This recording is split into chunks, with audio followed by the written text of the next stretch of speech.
Thank you, Vikas. A warm welcome to all the delegates and uh, researchers and industry colleagues who have joined us in the first Quantum Security Symposium that our National Cybersecurity Center of Excellence is hosting. Also, I would like to thank Professor Mosca and Major General Manjeet Singh from the National Security Council Secretariat, who are joining us in this inaugural address. Yeah, and several academicians from across the world and industry colleagues who are joining us to share their insights. Uh, Across, as we scan the technology landscape in the last few years, one thing that we are seeing is the opportunity side of quantum. Several global cloud service providers started talking about, have started offering quantum computing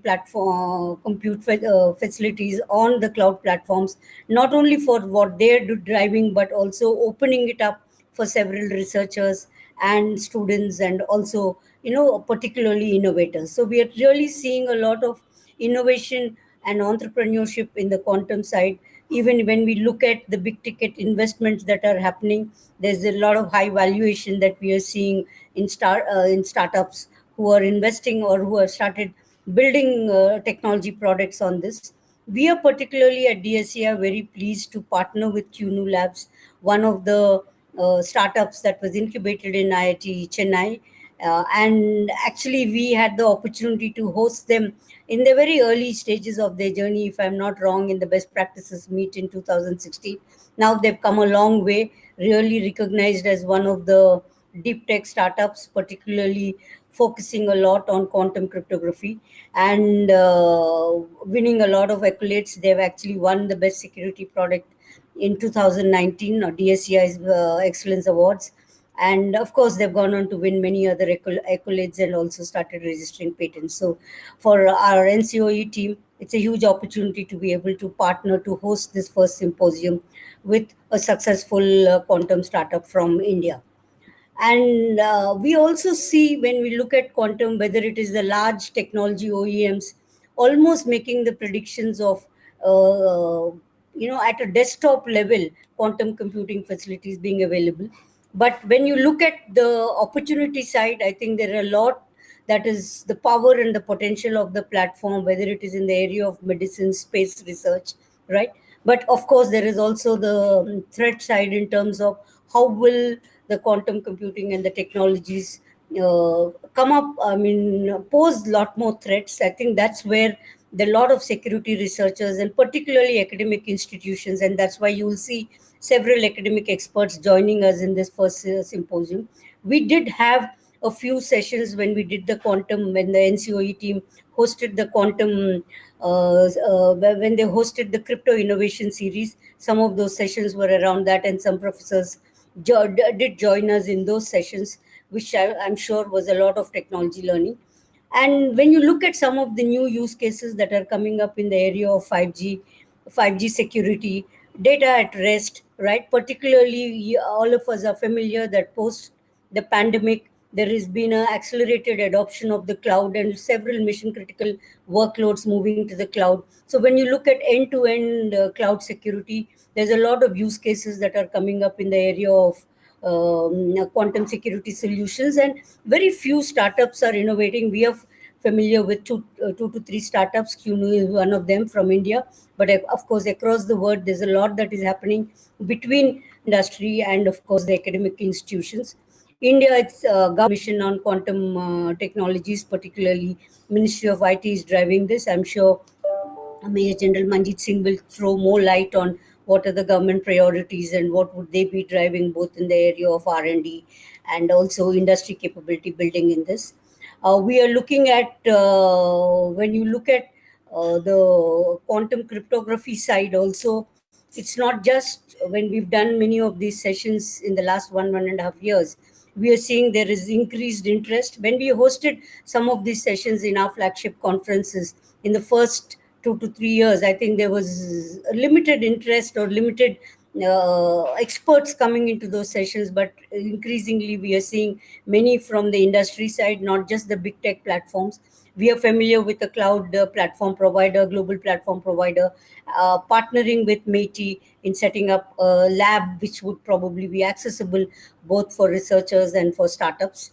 And we are hosting this symposium for the first time, but of course we've been having these deliberations with both academia and industry, and hopefully we will drive some more new use cases so that we can attract more startups to look into this deep tech area. Because as a strategic discipline, when we look at, when 5G gets proliferated in the country, how do we look at quantum security solutions?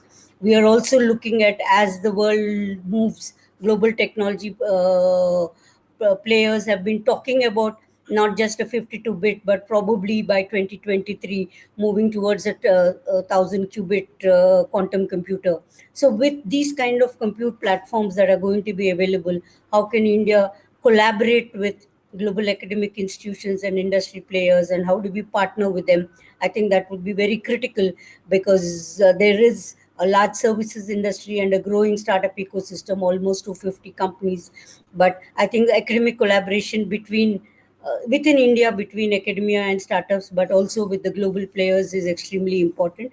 And how do we come up with more new use cases? Our NCOE team has been doing a lot of work on any of the emerging areas. You're familiar with the lightweight crypto challenge, that cypher challenge that they had hosted in partnership with an academia, and also the 5G security track that they're driving. I'm sure there would be an opportunity to discover more new use cases in partnership with both academic institutions. I'm particularly glad that Major General Manjeet Singh, who's part of the National Security Council Secretariat, who are working on the new cybersecurity policy and strategy, is joining us, and also Professor Mosca from the University of Waterloo, and several others who are joining us. We hope, as the NCOE team and DSCI, to hold more such conferences and symposium where there can be deep dive discussions, and also opportunities for young startups to start racking their brains on what could be the new next gen products they can think of, which would get reach a market go to market stage in a couple of years. QNU Labs was a pioneer. They started around 2016, and in the last 3-4 years we have seen they've come a long way in areas like deep tech. I think coming incubated in an academic institution or in nodal institutions like an NCOE makes a lot of difference. And we do hope that forums like this is able to bring global academic researchers and Indian industry together. So I will hand over, and we'll wait. I'm personally waiting to listen to the professor's keynote, and of course, Major General Manjeet Singh's. Over to you, Vikas. Thank you, Rama, for these wonderful insights that you share with us about the cybersecurity entrepreneurship ecosystem.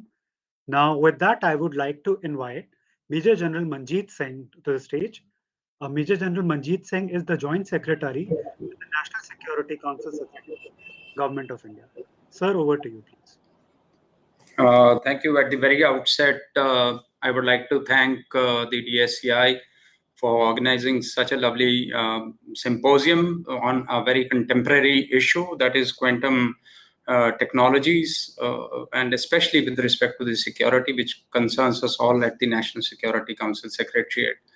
I would also like to thank all the organizers for participating, for contributing to the effort. I think this is an effort wherein all the academicians, the industry, the government, the private sector, everyone has to come together to find good solutions and make use of the technology to its fullest. We have begun the work in the quantum technologies very well, and it's manifested through applications in the secure communications, disaster management through prediction, computing, simulation, chemistry, healthcare, cryptography, imaging, among others. So it's got a large number of use cases where we could look at it. However, when we look at it at the national security perspective or the defense perspective, straight away 5-6 areas come into light, which is first is the quantum communication, including the quantum key distribution. And the second is the quantum simulation, the quantum computation to break encryption, quantum sensing and metrology, which includes quantum radar.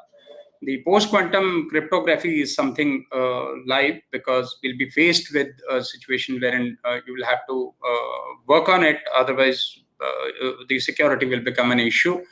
And quantum machine learning and AI to enable your work and to make your work even better. For the rest of the company, even including the cybersecurity, to make the cybersecurity even better, you have a application of the quantum computing there. So now these are the areas where we need to all work. And if we look at the some of the progress in this field, just as a kind of a background quickly before I go on to some of the government effort and the mission which has been launched by the government of India.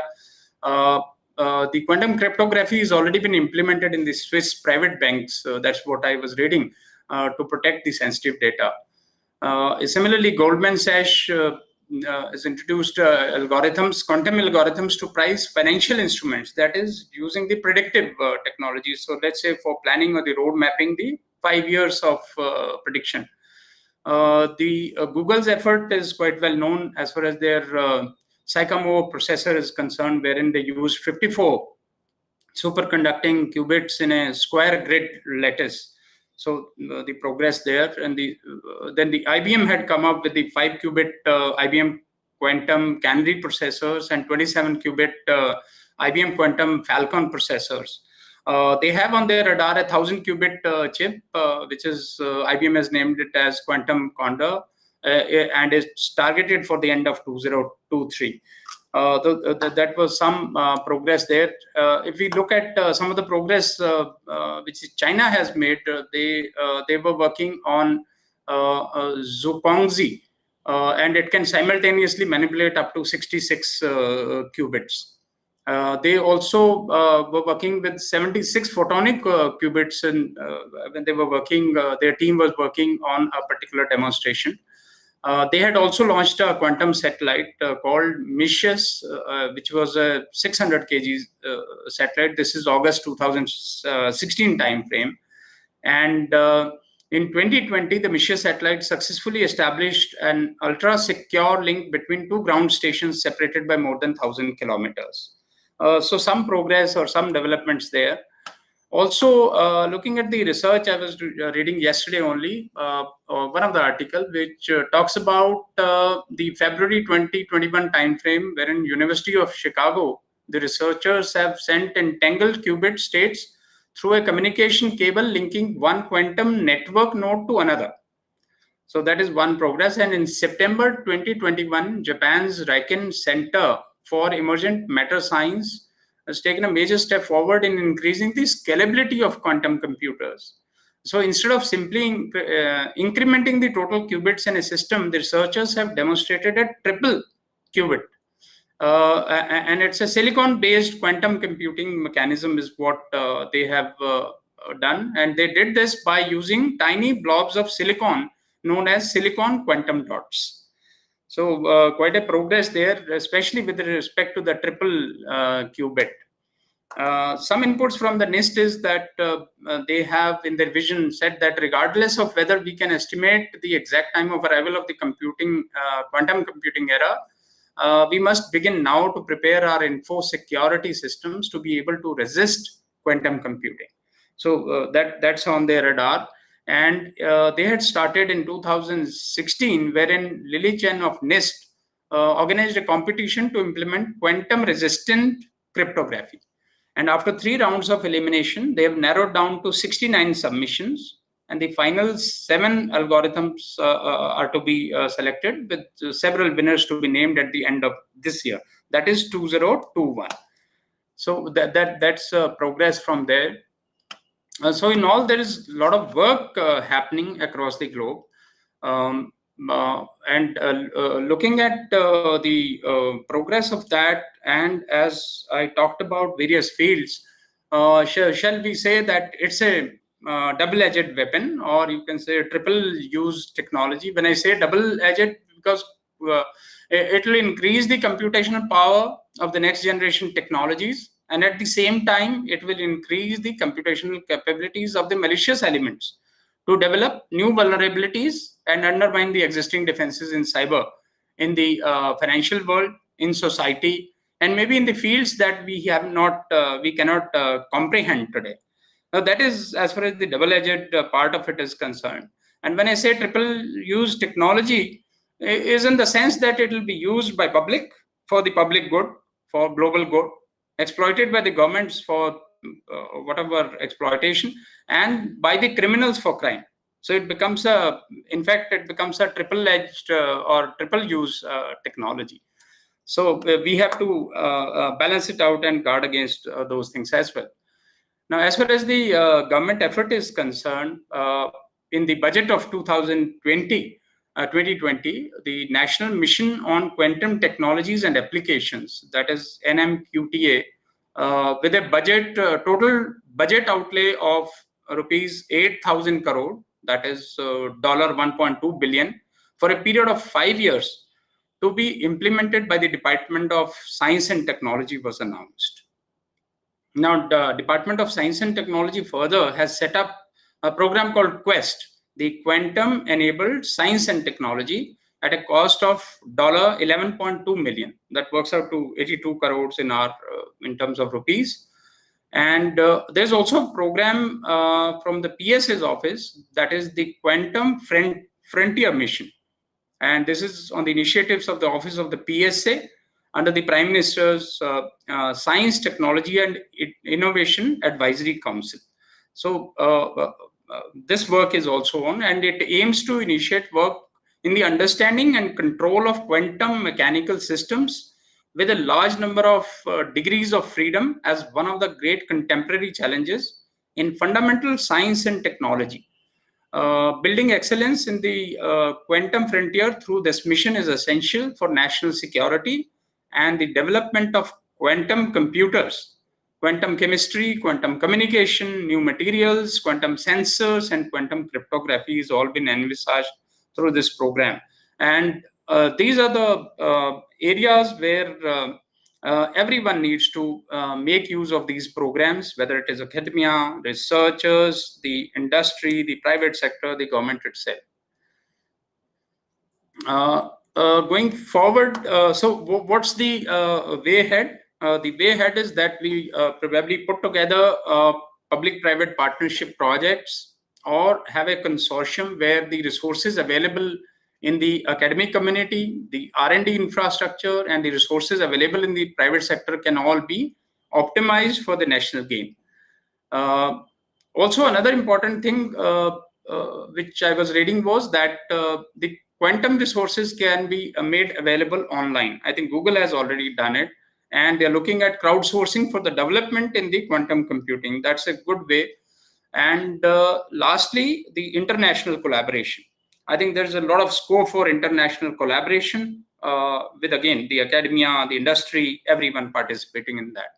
So I think that is something we should avoid working in the silos where we make small little progresses. We should get together all our resources, and everyone should get together to solve great mathematical problems in the best interest of the society, as also for the security of the nations. Thank you.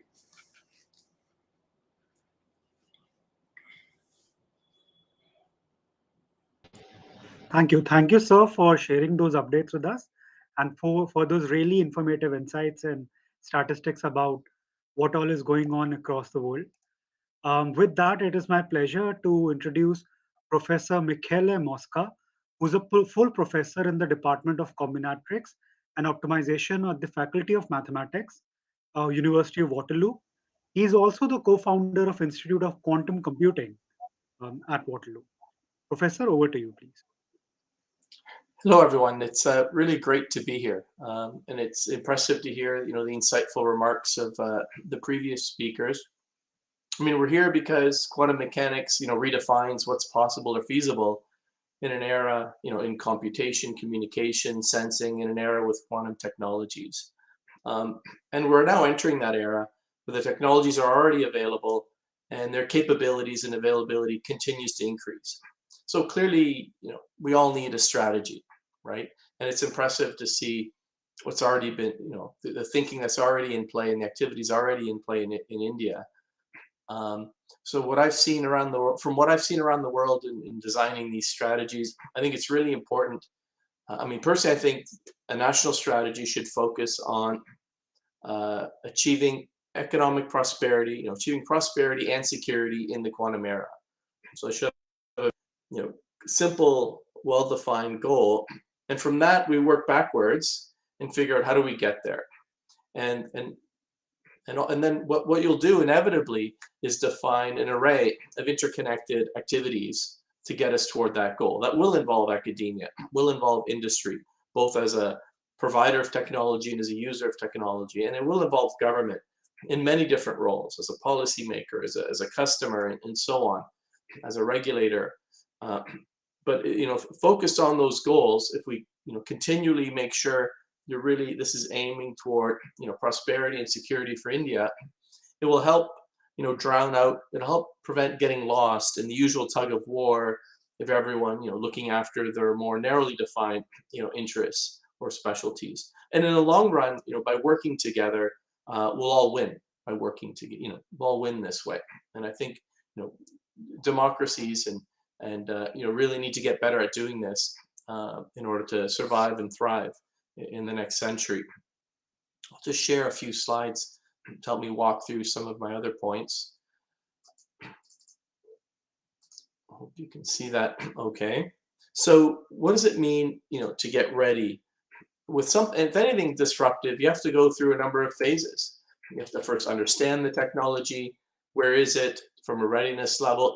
What does it mean to me, to my company, to my country, to my sector? Then you have to come up with a plan to benefit from the disruptive capabilities, but you must also come up with a plan to mitigate the corresponding threats. All of this clearly involves all the stakeholders we mentioned earlier, multi-sector. This is a multi-sector effort. Everyone has to play their role here. So, and where are we now in terms of, and I'll focus a little bit on quantum computing, and this has already been nicely overviewed. This is no longer an academic exercise, right? But it hasn't left academia. It's expanded to include major industrial players around the world. Academia is still playing a very critical role, providing the never-ending need for new innovations to solve the problems in terms of how to build and use these platforms, invent the next generation of these platforms, and train the workforce to build, maintain, and use, and benefit from these platforms. So everyone has a role here. It's not so much that the baton has been passed on, but the team has expanded. And there's North America, Europe, Asia. We're all building the platforms, but also there's companies, there's software companies, there's application companies, there's incubators dedicated to develop companies to benefit from quantum technologies. Industry sectors are exploring the impact, just as India is doing as well. I think it's important not to fall into the usual trap that democracies have fallen into for centuries of focusing too much on short-term interests. The traps of short-termism. Of course, we should look after short-term benefits, but I think what countries that can leap ahead are those that can really smartly play the long game. And by long game, I don't mean a century, although India is millennia old, so you really do have a longer worldview than most other nations. But 10-year, 15-year, at the same time is benefiting in the 1 to 2 to 5 year horizon. If you could balance those, I think you'll have an advantage over many other players in the world. Now, and again, this is really a team effort where I think the smart activities you seem to be doing in India, and which I strongly advocate here in Canada around the world, is to start doing that full vertical integration, right? This is no longer an academic project. Again, look beyond sort of the mandate of the next political cycle, and just start to understand how will this impact your most critical sectors, your most critical government departments, right? And don't get too hung up on how, the next 1 to 2 years, but think about it in the medium to long term as well, and start looking for these applications, right? Start assessing them. That will help you identify where there's gaps, where's the so-called product market fit for India to really emerge as a leader, not just to provide the technologies and solutions for India, but for the rest of the world too, and where it makes the most sense to partner, right? But I think this is not an academic exercise, a paper exercise. You really need to start. And again, you don't need to get ahead of yourself and then start pretending there's some quantum advantage today when there isn't, but really start mapping out the roadmap and be attentive, because quantum advantage can go from, you can look at it and say, I don't see anything, to suddenly there's a big disruption. So wait and see is risky when there's the potential of a quantum computing advantage, as we've seen with cybersecurity. So again, as we try to capture the advantage of quantum computing, we have to, of course, mitigate the risks, as has already been identified. And of course, the big risk, that by far the biggest risk we know about, is that it'll break not all of cryptography, but it'll break the public key cryptography we use today. So again, sometimes there's a misconception that with quantum computing all codes are broken. That's not the case. But the codes we use today, the public key codes, are broken. And directly or indirectly, this impacts all of our digital infrastructures, which impacts all of our critical sectors, which impacts all of our economy, right? Both the confidentiality, integrity, the availability, and our safety as well. So it's definitely something we need to handle in due time. Otherwise, there will be very serious consequences. So we have to migrate to cryptography designed to be safe against quantum-enabled attacks, or so-called quantum-safe cryptography. Now, one of the pushbacks we often get is people will say, look, we're getting hit by ransomware, phishing attacks, all these other day-to-day things, and nobody's complaining about cryptanalysis. But that's kind of missing the point. When you look at the vast array of different cyber threats today, you can start to structure them, and some are more systemic and more long-lived and harder to remediate than others. And of course, you have to deal with all of them. Nobody's saying don't worry about patch management, don't worry about ransomware. Of course, you have to worry about that. But when you're going up a down escalator, which is what we're doing with cybersecurity, and the escalator is accelerating downward, you can't 100% focus just on running up escalators faster, because you're going to lose that game. You have to spend some fraction of your effort. Again, the majority, of course, is dealing with the threats hitting you today. You cannot avoid those. You have to deal with those. And nobody's saying don't worry about these attacks that happen every day and compromise systems for, from a minute to a day, but we know how to remediate. But the bottom of the iceberg, which is really scary and we haven't had to deal with, these are much more systemic and long-lived threats. We don't know if they're recoverable, if we can recover from the kinds of threats that a fundamental compromise of cryptography would pose. So we do have to spend some effort preparing for those to protect against those threats as well. So it's really important to segment these different threats and not focus 100% just on the alligators biting you today. You have to worry about the bigger threats of tomorrow as well. Unfortunately, you have to look at all of the above in a risk-based approach. But you really do have to. You can't pretend you're doing risk-based risk mitigation, but really just focus on the short term. So, another myth is, well, this can wait. Quantum computers that are cryptographically relevant is still years away. I'm going to focus on ransomware and spear phishing and all the other things of today. You can't. That's incorrect reasoning, because in cryptography, it's not a weekend update, right? So two things. Some information has a long shelf life. Not all. So this does not only apply to long-lived information, but it especially applies to long-lived information.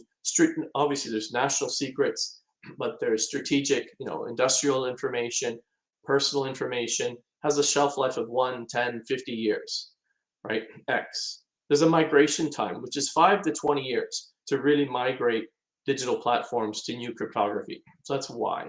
So for the next Y years, you're stuck. Again, every information asset has a different X and it may be a different Y. So you have to look across all these different systems say, how much time will it take me to migrate? How much longer is that information supposed to be secure? Because remember, information is being recorded, not all of it, but some of it is being recorded today for future exploitation. Right? For that information, you really have to look at this. And then Z is the collapse time.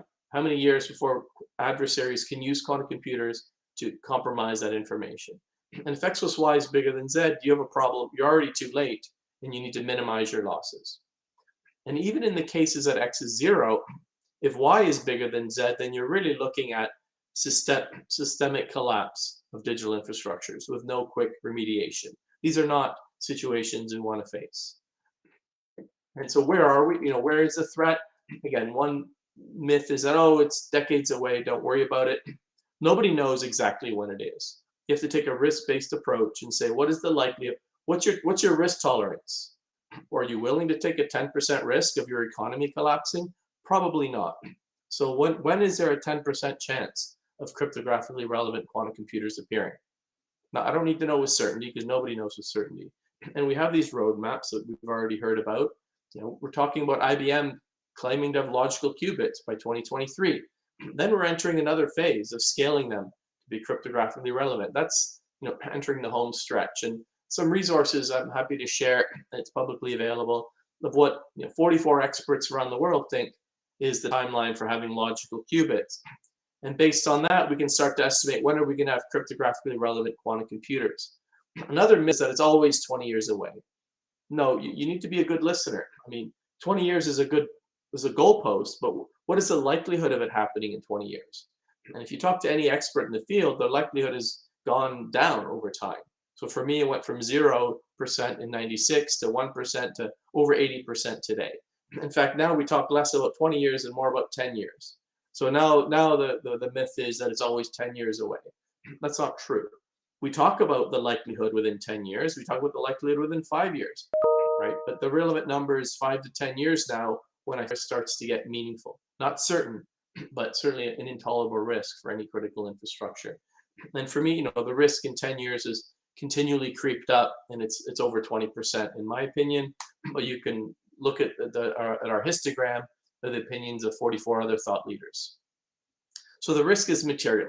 It's not something we can just accept, let it ride, right? But we know what to do about it. So just to be clear, one is, as was mentioned earlier, post-quantum cryptography. This is sort of a replace the status quo, deploy new algorithms that are designed to resist quantum attacks. Easier said than done. But of course, quantum cryptography is a new addition to the tool chest, where we don't have to go to bed at night worrying that somebody invented a new algorithm that can break the codes. Now, I think we need to start, there's a process to getting toward quantum readiness. Now, again, just to back up, when you look at quantum, it's not one thing. There's many subsectors. Every sector has its own timeline, its own roadmap. Okay, so quantum computing, quantum cryptography, quantum sensing has many different subsectors, right? So you have to go through these 4 stages of understanding, assessing. Again, academia, industry as a customer, and so on has a different role to play here. The big part is the planning, testing, and preparation phase. And then you finally deploy. But you don't get to do that last 10% unless you did the first 90%, right? So I think as these different milestones in terms of the availability of solutions get hit, right, when Nist standards are out, I think you really need to be finishing up your planning and testing and migration.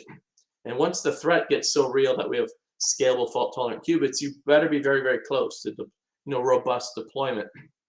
Again, you can't fast-track that 90% planning. You don't get to call a timeout. So here I want to make a point. Of course, we always think about, and this is the losses that might occur because of quantum-enabled attacks. Could be compromising past information, could be hijacking industrial IoT, operational technologies, many different threats. But there's other threats as well. If you don't manage this proactively as life cycle management, instead you choose crisis management, you procrastinate and choose crisis management, there's going to be other losses. So rushed migration has many business consequences. Right? Systems don't work well when you try to fix them quickly. You lose legacy customers and systems and so on, and you'll make security mistakes. There'll be many flaws that hackers without a quantum computer can exploit. So managing the quantum migration as a crisis will open up many non-quantum security flaws. Other risks include if the government and industry can't, when quantum computers become large enough to be cryptographically relevant, if they can't say, look, we've got this under control, it'll erode further trust in our institutions. And I know in our country, many countries around the world, loss of trust in institutions is having serious consequences. And another important point that doesn't matter to many people, but to the quantum sector, it matters a lot. If we don't have the quantum safe transition in hand, as quantum computers get more powerful, it will seriously hurt the quantum computing industry. Your idea of selling your quantum computing products and services, you're going to be so heavily, because there's going to be a trade-off between making sure, bad people don't get access to quantum computers.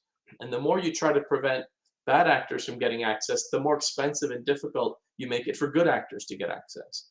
We can avoid that trade-off by just making the quantum threat inert, by taking it off the table and being well on our way toward quantum mitigation. Another myth is that you have to wait until someone else has fixed this, because I can't do anything now because quantum safe technology is not deployed ubiquitously. We're not innocent bystanders here. We can get involved. There's free tools available even to start planning your migration to post-quantum cryptography. Another thing is that, well, QKD technology is not ready. Look, scientists and engineers will build a quantum internet. Our job as security specialists is to figure out how to use it to make our digital platforms more robust and resilient. So we can plan for QKD today. It's already available in small scale systems. It's going to become more available, more cheap, less expensive, and so on. There's open source platforms for testing and designing and getting involved and designing your QKD roadmap as well. So as I wrap up, there's many positive activities going around the world. Again, we're hearing about many in India as well. There's many in Canada where, for example, the Canadian Forum for Digital Infrastructure Resilience has a quantum readiness group, and we'll be publishing some best practices in a matter of weeks. These are things that others can use and benefit and contribute back as well and give feedback. So this is just some examples of activities going on in Canada. There's great examples to look at in Germany. You can reach out to your friends there and see what's working, what's not working, and design what's best for India from there. So in wrapping up, I think in dealing with the quantum threat, if we do it proactively, like, we do need more robust, resilient foundations to our digital infrastructures. What was good enough in the 90s is already not good enough today. We're just accepting it because we have no choice, but we really do need to urgently deploy more agile and resilient, digital, platforms protected by cryptography. Again, that is agile and is designed to resist known emerging quantum attacks. And then, continue to design it to be, as we put more and more of our lives on our digital platforms, what was good enough yesterday won't be good enough in the future. So I think it's really important to also integrate quantum cryptography. So I applaud India's efforts in figuring out how to bring QKD into these platforms. I think it's important for government as a customer and as a policymaker to make sure government platforms are protected. Industry and regulated sectors need to make sure their platforms are protected. That will create a pull for other industries and get partnerships around the world to develop new innovations, commercialize them in India, export them to protect digital platforms for all around the world. Again, all of this requires multi-sector collaboration toward these common goals, right? Of achieving security and prosperity in the quantum age. I applaud you for your initiatives so far in this area. And again, your good friends in Canada are certainly happy to share best practices and work together toward these common goals. I'll leave you my contact information. Happy to discuss any of the details further or any potential ways we might help going forward. Thanks very much for your attention. Thank you, Professor. That was incredibly insightful and a treat to listen to you. And thank you so much, Ms. Vedashree and Major General Singh, for being with us today for the inaugural session. And of course, thank you to Professor Mikhail Mosca. We would be back with another session, with the second session of the day, a presentation by QNU Labs in a couple of minutes. Please stay in your seats. Thank you.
Good evening, everyone, once again. And today we have with us Mr. Sunil Gupta, CEO and co-promoter of QNU Labs, to share a really vibrant presentation.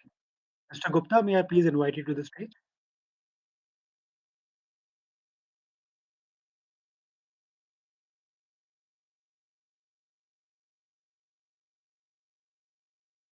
Can we please have Mr. Sunil Gupta on the stage?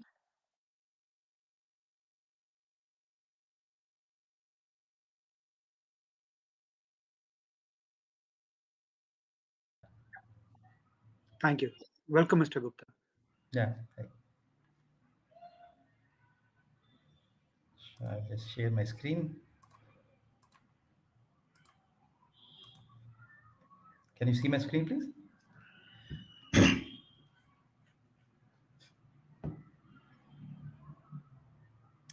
Am I audible? And you can see my screen? Hello? Hello? Yeah, so we can see your screen. You can just put it in the presentation. Perfect. And you can begin. Okay, thank you very much. Good evening, all. Thank you, DSCI, Rama, Vinayak, for giving us this opportunity. It is a wonderful session, and thanks for inviting Professor Mosca. He's like a god for quantum cryptography, and he's always we have heard his lectures, but it was very good to see him presenting. So what I'm going to do is I'm going to talk about today about what we have done in quantum cryptography in India. So I'm from CUNY Labs. So what we do is that we use the power of quantum physics for making data encryption hack-proof and future-proof. So people who don't know about CUNY Labs, so I'll just quickly a quick snapshot. We were incubated in 2016 IIT Madras Research Park. We are based out of Bangalore. We are actually at a stage where we have a quantum cryptography products ready, produced and manufactured in India, and then commercially deployed in India and outside India. This is a 100% indigenized product, right from design, development, manufacturing. The other than few of the components that we have to procure is everything, Indian, make in India and made by India. we have several patents pending and a few trade secrets as well. We have customers from the last 2 years in India and Middle East, both in defense and enterprise sector. We have a team of 40 people. It consists of mathematicians, quantum physics people, electronics, optoelectronics, computer science, and so on. We were very fortunate to get some awards from NASCOM Emerge 50, League of 10 award, and also a prestigious DSCI Most Innovative Product of the Year award in 2019. In terms of key accomplishment for us, in just 4 years of our existence, we actually have demonstrated 100-kilometer quantum key distribution. We have actually also in the process of setting quantum labs for defense. We are also doing a hub and spoke QKD, basically, which means that we're building a software-defined network layer where multiple QKD nodes can be configured and managed. And then this year we have two interesting projects. One is 200 kilometers quantum key distribution that we're going to demonstrate by end of the year. And then we have also done a quantum random number generator 100 Mbps, which is being used by several customers today. And then we also have India's first quantum secure video conference solution deployed. Now, coming to quantum crypto, I think a lot has been said about it, but I will give you our perspective into this. But which crypto vulnerability took more than 800 days to identify, cost more than 500 millions to fix, and years later, still there are several 100,000 websites were still at risk. Probably a lot of you know this, and this vulnerability was where people could that people could get the private keys. So just imagine a vulnerability that was found after some time, where people keys, and once you have the private keys, you can understand you could get digital certificates, you could build your own websites, do an authentication, whatever you want to do, and so on. And it really created a lot of problem because it took a lot of time to find and fix. But the bigger challenge was also to companies to issue the digital certificates, and even case they couldn't change their private keys, old private keys, which and largely you see the issue was around lack of cryptographic agility, right? Cryptographic agility is all about where crypto primitives or algorithms can be changed, right? If you when you find vulnerabilities or they're outdated, you replace them with system and infrastructure, right? So the ability to change layer by layer or primitive by primitive without having a big bang disruption. So that is always a big challenge. Several cases we have seen, and now it's expected that with RSA getting removed and the quantum algorithms coming in, people are extremely worried about lack of cryptographic agility. Now, besides that, there have been regular problems with cryptography, right? And this is a worldwide across the different verticals and enterprises. One category of problems are where the lack of information about which crypto, where the crypto is deployed, which primitives are being used, which cryptography APIs are being used. A lot of this information is missing. Either it is a vendor, right, vendor specific knowledge, or nobody in the organization know about it. Second issue is about poor, I would say, processes, right? Poor key management. We don't know about keys when keys are going to expire, when to do rollover, which one to revocate, and so on. You are using a random keys, but they are not random, right? So which means there is a bias and there is a predictiveness that is already inherent into the keys, which is a big challenge, right? So, and the misuse of libraries and algorithms. So there's a second issue that about lack of processes. And then there is, of course, lack of implementation, poor implementation in terms of side channel attacks not taken care. You might have good cryptographic system, but if it's vulnerable, if the box itself is not good and the protocols are have not been fixed, then there is going to be a bigger problem. So, nutshell, the cryptography all over is not in a good shape. Now this becomes now what the problem with the cryptography is getting much bigger, in the sense that the new problem that is rising on the horizon is about fault tolerant quantum computers. If they are available and they will be able to decrypt public key cryptography, as Dr. Mosca said, right? And the challenge is probably five years ago when we started, we thought that the quantum computers were going to take much more time, and that adoption of quantum cryptography will probably be 15, 20 years away. But in the last 12 to 18 months, what we have seen is mind-boggling. We have seen the significant progress in quantum computing, and we've also seen a huge amount of interest come in from different areas, that people are coming to us and asking for now, not what is what is quantum cryptography, but about what are the use cases and how can they start this journey, right? So this is very, very interesting part. Now, when we look at the risk because of the large, scalable quantum computers in the next 8 to 10 years, I mean, these were the charts that were put on some of them. If you look at 2018-21, already people are saying that impact could be high, but largely medium, and then medium and a little bit of high. But in the next 5 years, it's going to become much more in terms of likelihood of that is going to happen in about 50 to 90%, and the impact is going to become high. And then by 2030, it's supposed to be extremely high and almost certain going to happen. Right? So that's a risk we are sitting with. And why the impact is so high? because as Dr. Mosca was saying, it is about 1% of the attack that might happen, but it will going to happen on 90% of the systems, right? And for more than a month, and everything will be taken away, right? So because there are algorithms that are available, Grover's algorithm that brings down the security of AES 256 to 128-bit security and so on, and then Shor's algorithm that completely breaks the public key encryption, right? But all the prevalent one, RSA, which is now removed from TLS 1.3, but even the elliptical curve cryptography is not quantum secure. So what are the main challenges that for the world in terms of post quantum era? So there are two issues that we have. One is the long-term digital identities, right? A lot of digital certificates that are issued or for the long term, I'll show you, and then future security of the data that's encrypted, right, today. So if you look at some of the trusted certificates in the operating system, I've just taken one example. You'll see that if you see the red circles here, you see that the certificates that are issued up to 2038, 2028, 2035, which means the certificates are valid for that long. And if these are broken before that, public key cryptography is broken, then this means you see a challenge, right? These certificates are not coming up for renewal till that time. So these long-term identities are not going to is going to be a big challenge in the post-quantum era.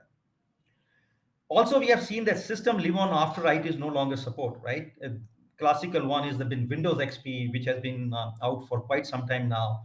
But still, a lot of systems in banking sector, healthcare sector, and power and so on, their devices are still being there are control systems and so on that are using Windows XP, right? So that's a big challenge, right? Because how do you support the vulnerabilities that will exist and come when the systems are out of support?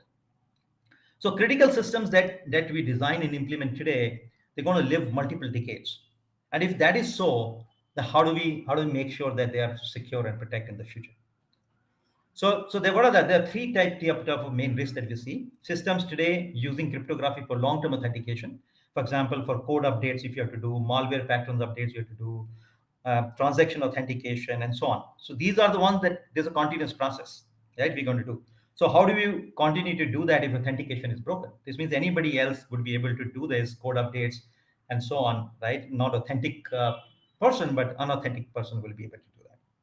Second risk is that a lot of data in healthcare, finance, and government, you see that there are about 100 years they have to protect health records in Japan, mental health records to be protected 20 years, radiation records for, again, 100 years and so on, right? So these are the data, the records have to be kept for more than 10 years, a lot of places. That's a big risk because this means that all this data is encrypted.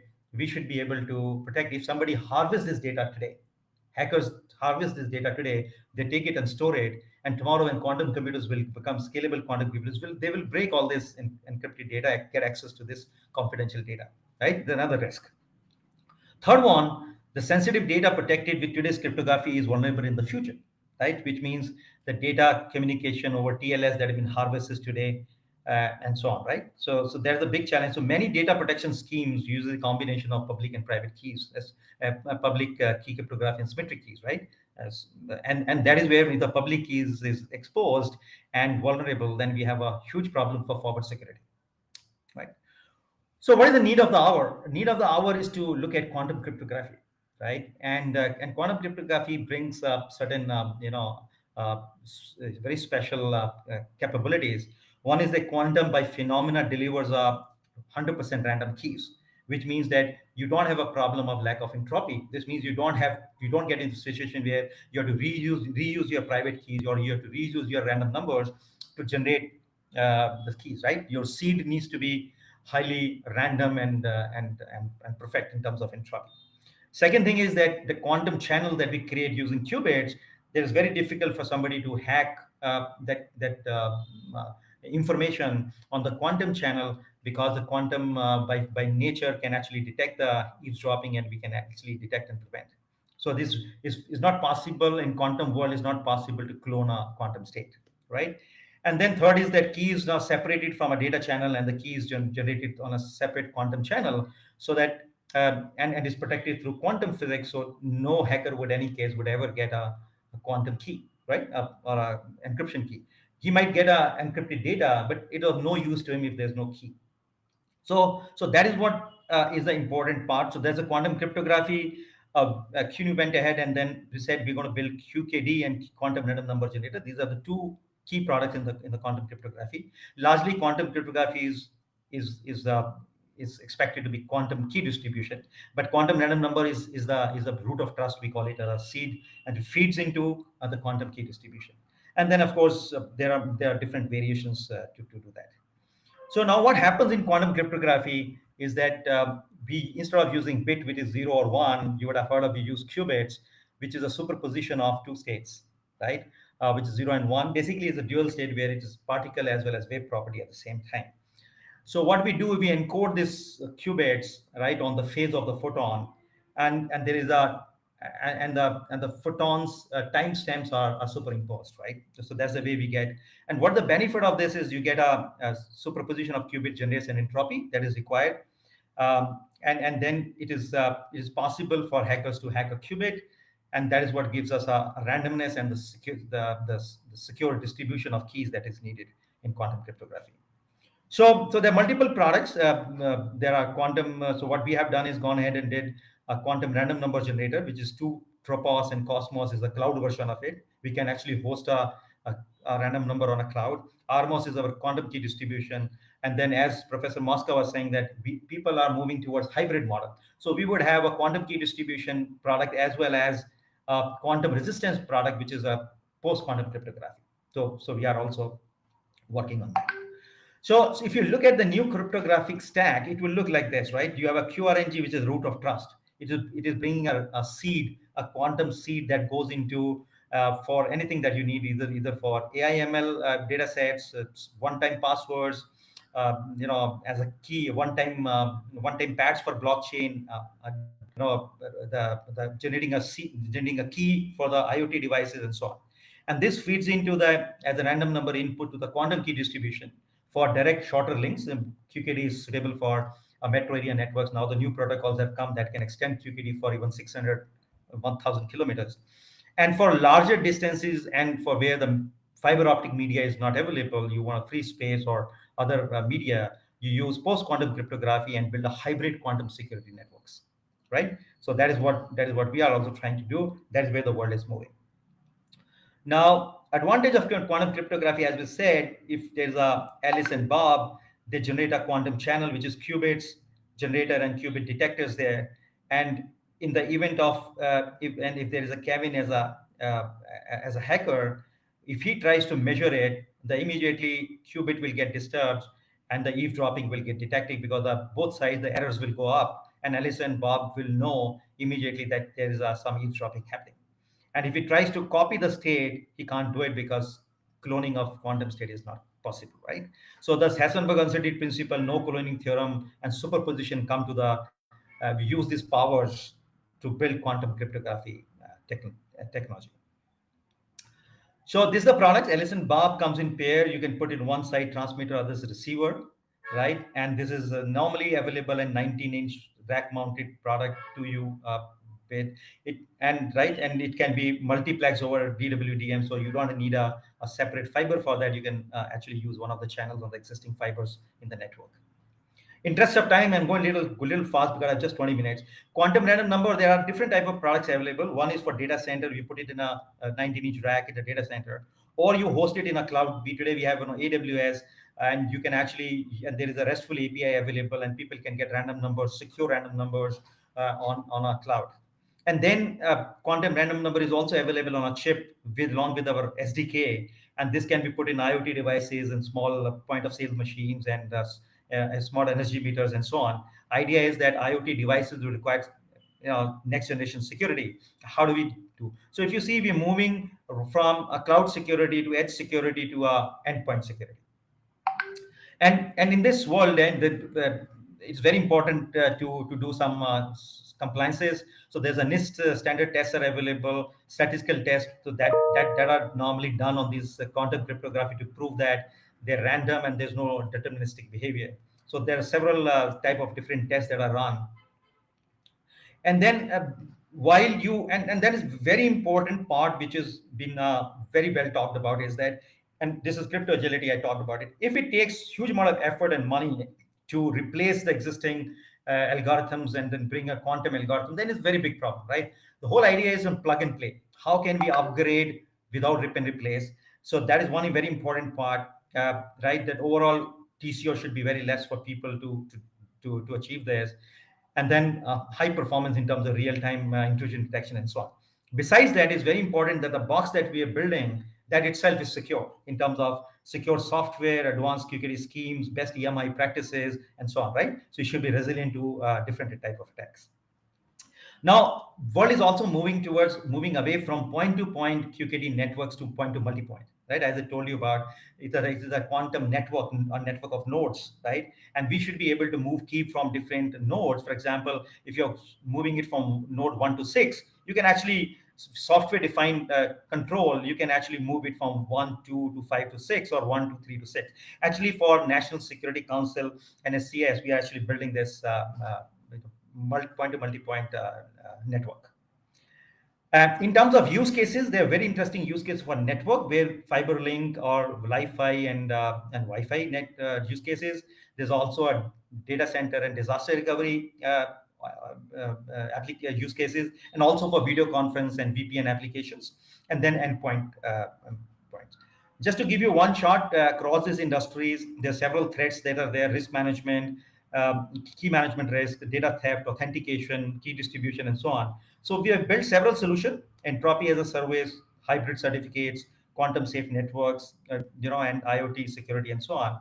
And there are different type of products that are emerging in the industry: quantum random number, quantum QKD, post quantum cryptography, quantum key vaults, and quantum QRNG on chip. And these are the ones that are enabling the industry, this deployment of quantum cryptography, adoption of quantum cryptography across the different sectors, right? And just to give you an example, a point-to-point network, how it look like. If you look at all these devices, they will have a QRNG chip inside, so they will be secure, security right at the endpoints. Right today, you know that the quantum random chip-based mobile phones are released by Samsung, right? So these are devices available. They connect over quantum secure web or to the VPN. Our application can actually do a VPN tunnel is quantum secured. We are actually doing this project for a customer today, and that connects to our encryptor. And then the keys are exchanged between Alice and Bob and the encryptors. And then you have a quantum channel, which is a fiber link, and that is where the qubits are exchanged. And any type of hacking on optical fiber link is immediately detected and prevented. So these type of networks are being built today. Just to give you an idea, this is the way we look at this future, where all the devices are protected through a chip-based, quantum chip-based solutions. And then quantum QKDs are protecting the intra-city, 100, 200 kilometers links. And then between intercities, we are going to use post-quantum cryptography or satellite communication, satellite-based QKD to protect it. And then we have an entropy as a service, is a QRNG on cloud, which can be used to build digital certificates, hybrid certificates, web tokens, and so on. And then several applications, cloud-based application, can uses random numbers for higher security. So we are moving from, you see, that cloud-based security right to a network security, edge security, and endpoint security, right? That's the way it's happening. So last quick two things: migration to quantum cryptography is a need. Everybody, all enterprises must move to that. Sensitive data needs to migrate. Baseline the risk is very important. Monitor the changes over a period of time, and then rightly plan and time the migration.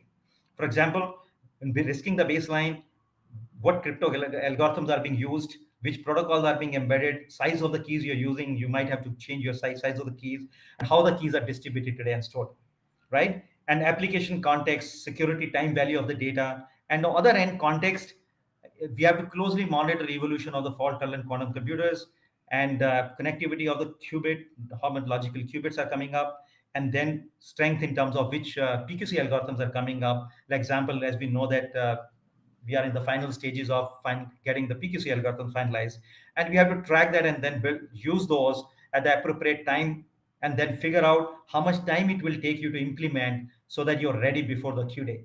Q day is like a Y2K, right? But in this case, we don't know when the scalable quantum computers will be available.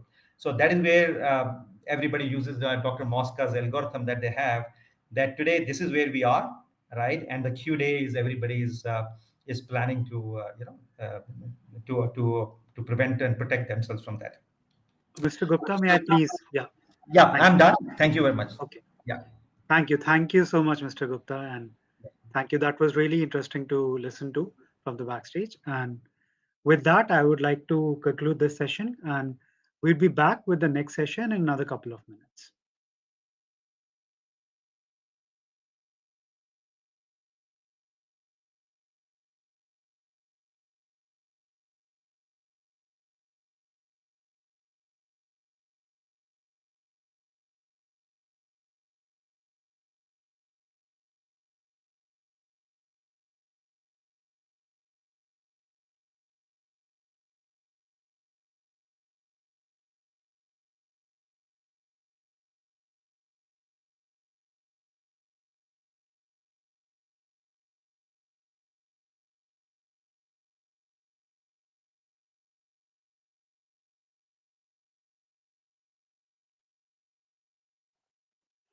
Good evening, everyone, and thank you for holding on to your seats. And we are back with another interesting session.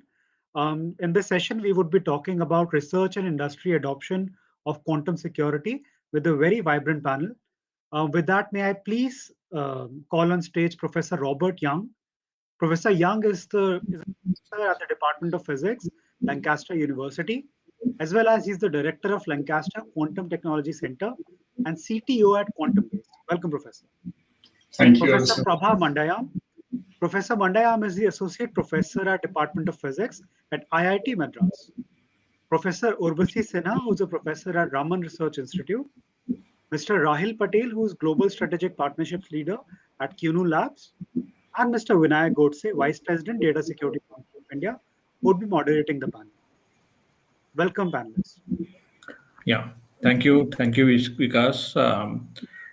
So in this panel, what we would like to do is to look at the research which is ongoing research here in India and other parts of the globe in quantum world, and especially focusing on a quantum security part, and also try to see how is the industry adoptions are evolving. Basically, we just heard two presentation on how industry should be preparing for this one, and we would like to investigate that part, how this in real life scenario, how these things are getting adopted basically. So let me start this conversation by putting a question to Dr. Urvashi.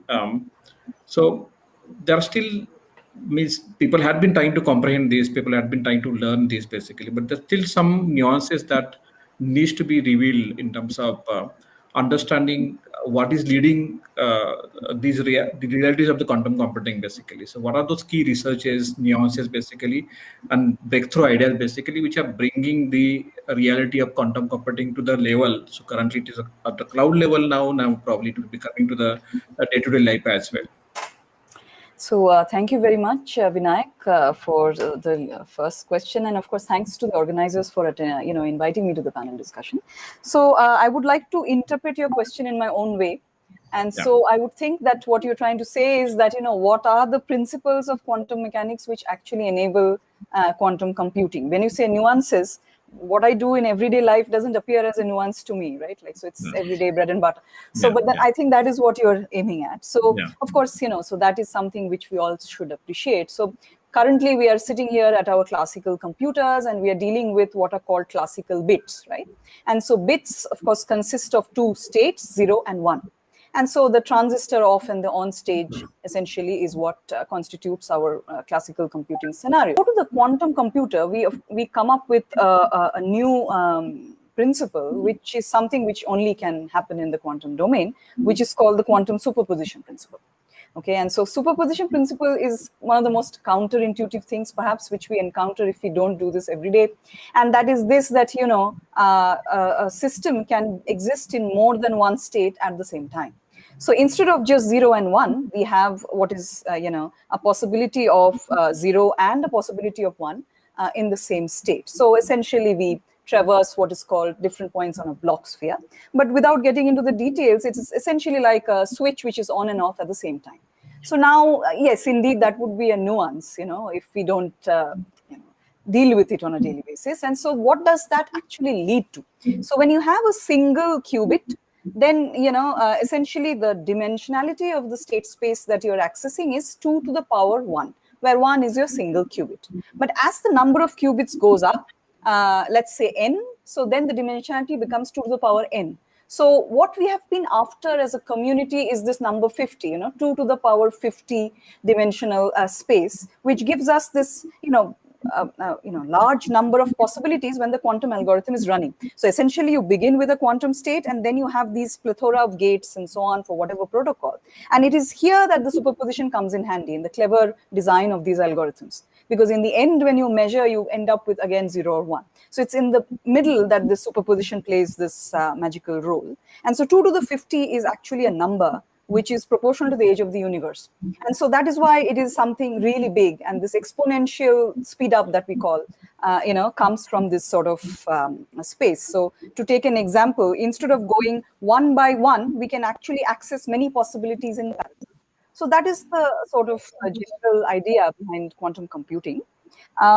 In terms of where we have reached now, there, we already heard Mikhaile, he gave quite a bit of an overview on the different things so far. So the number 50 is something we have already crossed. We, as in, we as a sense of community, it's not like personally our lab or in India for that matter. So IBM actually did that. So I have the list here actually. So Google claimed quantum supremacy with 53 qubits, and IBM now has 65, and they keep saying that they're aiming for 1,000 plus by next year.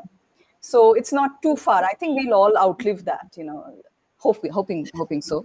And then we have Rigetti with 32. We have D-Wave, which is interesting because it says 5,000 plus, but we have to bear in mind that that is a non-universal system. So it's not going to be the same thing as the others that I'm talking about. So these are the superconducting qubit platforms, okay? Then we have the photonic ones, which of course I have a special bias to because I work in photonics. So we have Xanadu with 12, PsiQuantum with 2, but an aim of 1 million, okay? And we have Zhujiang, which is from USTC. It's not a company yet, but knowing them, I'm sure it'll become one shortly. And so that is 76 qubits we have. Ion traps, we have Honeywell with a quantum volume of 1024. And I'm sure if we discuss further, we can discuss what that means. Because, you don't want to compare apples and oranges. So we are saying number of qubits at one end, and then suddenly this quantum volume comes in. So even with a smaller number of qubits, you can actually do a lot more if your quantum volume is more. And so that is a new thing which actually Honeywell introduced, and it's catching up in terms of declaring these numbers. It's becoming a bit of a numbers game. But then having said that, what isn't, right? And NV Centers is also there with quantum brilliance. It's a nice name. Silicon qubits, Intel, and so on. And one of the controversial ones right now is topological quantum computing, because, there was a lot of excitement, but then somehow they couldn't back that up, and we really hope that something comes out of it in the near future. So this is the current status really globally for quantum computing. And of course, the nuance that I would pick up for this answer would be a superposition. I hope that answers your, Yeah. So I think, and that also tells the overall ground that is evolving and different players working in different directions, basically. And there are various divergent, I think, approaches which are coming in. And I think researchers and as well as the entrepreneurial activities are going on that side. So Professor Pabba, you had been specialized in information theory, and you mentioned some of your interactions is basically you have been not only exploring the information theory, but you are also looking at information theory to explore the fundamental physics questions as well, theoretical physics questions as well. So can you just help us understanding the research area that you have been working and how you have been using the quantum information theory, quantum different kind of work that you have been doing? Thank you, Vinayak, and thank you for inviting me to this wonderful panel discussion, and a very timely one, I might say, given that today we are in what is often called the Nist era, and this kind of summarizes part of what Professor Urvashi was just saying, that today we are in an era where we have noisy, small scale to medium scale quantum devices, right? Of course, these devices are exponential theoretically, but in practice, we are some distance away from realizing the true potential of these devices. One primary reason being that of noise, right? And I started off with this because part of what I do is to address error correction techniques or noise mitigation techniques, right? And this noise that these qubits undergo, say Professor Urvashi spoke about these 50 qubit devices or 70 qubit devices. So what prevents us from really putting them all together and getting to thousands of qubits? Why is our quantum at some lower numbers, or why don't we simply see this exponential scaling happening in practice? The reason is because these qubits are not isolated. They are constantly interacting with their environment, and this is something that I'm a theorist, but even an experimenter, as I don't know, Professor Urvashi or Professor Young will vouch for, cannot prevent this unwanted interaction, right? And this is what is called decoherence, and it has its origins in very fundamental physical principles of a system-bath interaction, what is called open quantum systems. I'm just throwing some keywords in case there are students who are listening and would like to go read up more. But so this causes noise. This causes qubits to lose the state that they are prepared in, to lose the superposition, which, as Professor Urvashi highlighted, is a key factor contributing to the speed ups and all this promise of quantum computing. So one aspect of what I do is to try to understand this decoherence, to see what we can do to now decoherence is not a process which can be fully reversed. So to what extent can we control this decoherence? To what extent can we improve the lifetimes of our qubits so that they can realize their full potential, right? That is one aspect of what I do. The other aspect which you asked me is very interesting, which is how does quantum information theory interact with fundamental physics, right? And this today is often called, the next quantum revolution in some sense. Quantum information theory is probably 2 decades old, right? Or maybe more for those. I mean, there have been people who've been thinking about it for several decades now, but I would say as a more mainstream occupation, it may be 2 decades old. But in the last decade in particular, I would say that quantum information theory has now pervaded almost every aspect of physics. I'm hearing an echo suddenly. Yeah. So whether it is, say, condensed matter physics, which is the study of many body systems, or whether it is the study of black holes, right? Quantum information theory has pervaded every aspect of physics today. And one key feature of quantum mechanics, which now is the sort of key linking factor between quantum information theory and, say, condensed matter or cosmology, is entanglement, right? Which would be the other pillar on which quantum information and computing stands. Entanglement is very uniquely quantum phenomenon, originally discussed even in the works of people like Schrödinger and so on. Key feature being that you can have 2 quantum systems or 2 systems, 2 physical systems, which have correlations beyond what classical physics, let's say, allows. And what is more, you can have states where there is more information in the whole than in the parts. Okay, and this very, it's a very deep feature of entanglement, that you have knowledge about the complete state, but you're very uncertain about the local parts of it, the different parts of it, right? And this feature has been now used as, is now almost a tool in exploring the properties of many body quantum systems. So that is one aspect of what I do, where we try to understand how entanglement grows in quantum many body systems. A more recent collaboration actually is with a string theorist in our department, and we are now trying to understand, some deep puzzles involving, say, very fancy objects like black holes. We try to understand how information propagates or scrambles through these very complex systems, and entanglement becomes a key feature through which we understand all of this, right? So maybe I will stop here and we can discuss more as we go along. Yeah, and we talk about the quantum information theory and various different applications and probably areas for exploration. So, Professor Rapport, you had been talking about the concept of quantum information theory to home. So, how do we bring this to the end consumer's home? Basically, something that you have been talking about.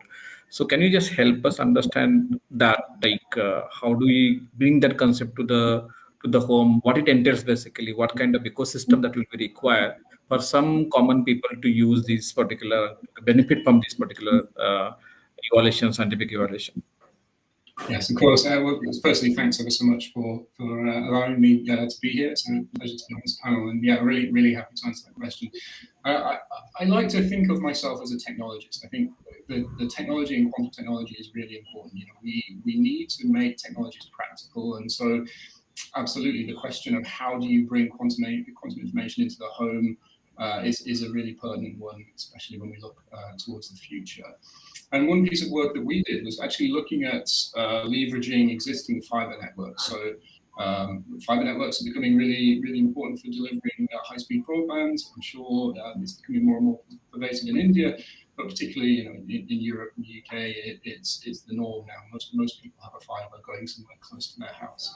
But the problem, of course, is, and as already been reflected, is that quantum information is very fragile. So, if you have an entangled state, or even if you have a superposition state, it's very easy to do something wrong and to make it collapse, or to be blinded by classical states.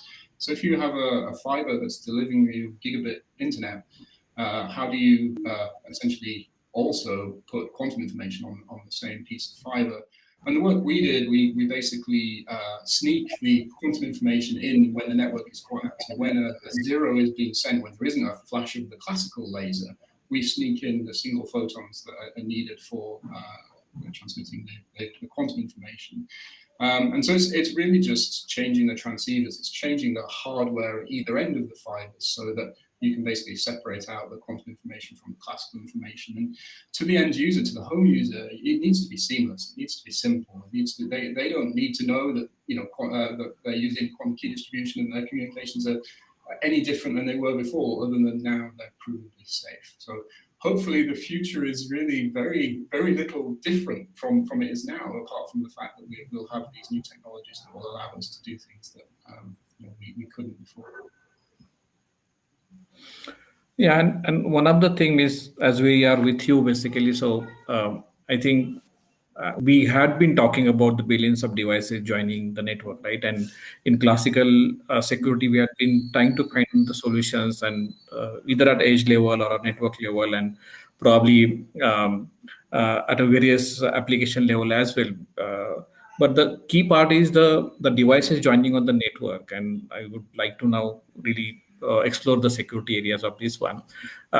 So these devices, and because devices could be joined, because until now we have been still in a very close environment where we will be knowing these devices will be joining to the network. But in the coming future, the IoT paradigm, where so many devices will be joining the network, and uniquely identifying the devices, probably that is one of the area that you have been researching from the security perspective. So can you help us how in the IoT paradigm the quantum security could really contribute? Yeah, so it's a really good question. Thanks. So first of all, I should say that I'm firmly a believer that we're on the tip of the iceberg with quantum technologies, and I like the analogy looking back, 70 years on where digital technologies were. If we're in the 1950s, nobody's going to predict the internet or how pervasive Internet of Things devices are in our lives. And so it's really difficult to say what the future will hold. So I don't want anybody listening to this call to think that the only interesting quantum technologies are quantum computers and quantum key distribution systems. And one thing that I really like to do is I like to look at the whole ecosystem and look at how digital devices work today, and then which problems we have with those systems that we can tackle with quantum technologies. And one of those, as you mentioned, is provisioning and identifying devices and Internet of Things systems. And we can actually use quantum technologies to do this in some fun ways. It's a little bit different from what we've talked about so far, but basically, when you make anything at the nanoscale, small changes in those devices make huge differences to their properties. You have effects like quantum confinement, where a small change in a length scale leads to a huge change in confinement energy, for example. So we can use process variations in silicon processors, for example, to uniquely identify the diodes which are in the systems. And you can actually probe that quantum mechanics is dictating the behavior of those devices by measuring things like the density of states, by actually looking at the behavior of the structure. So you can read a unique identity and verify that quantum mechanics was behind the generation of that identity. And then you can make the act of counterfeiting a device, a really simple device like an IoT device, which has a very low cost, actually quite trivial. And that's something that we're pushing through my spin-out company, Quantum Base. I actually have a prototype device here. So this is a quantum physical and clonable function. This one baked into a USB stick for actually modifying an existing device. But of course, the future is to incorporate these structures actually into the silicon. And so again, it's seamless to the end user. And I'm sure we heard earlier about quantum random number generation as well.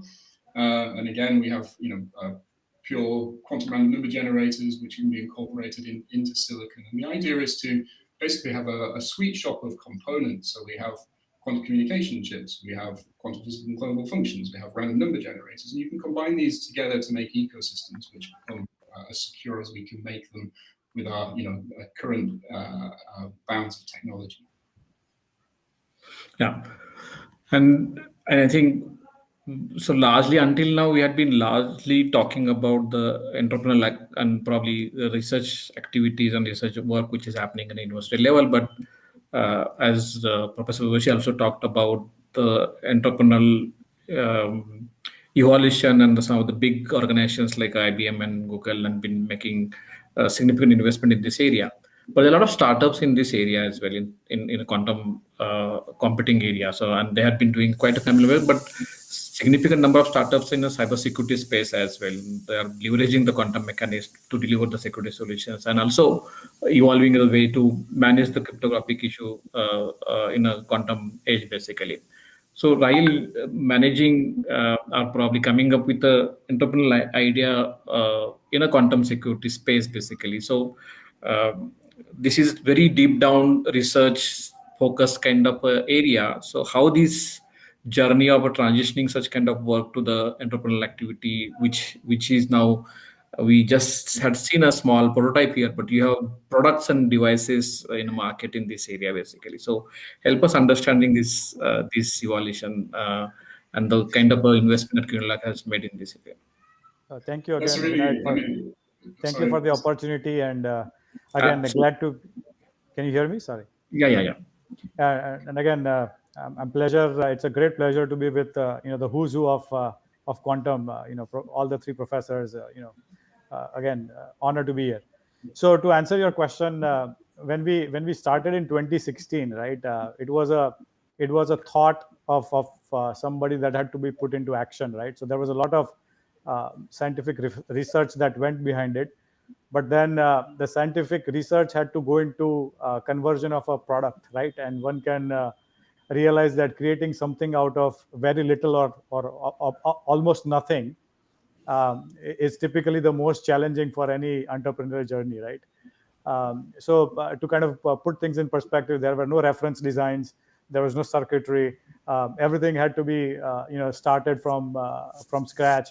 You had to experiment a lot, innovate as you go along, to kind of come up with a workable product, right? And it requires, as you can imagine, a lot of patience, a lot of resilience, a lot of expertise coming from various faculties. I would say not only just optics, but also precision engineering, software engineering, security, so on and so forth, cryptography. So the point was that it required a lot of different skill sets to come together.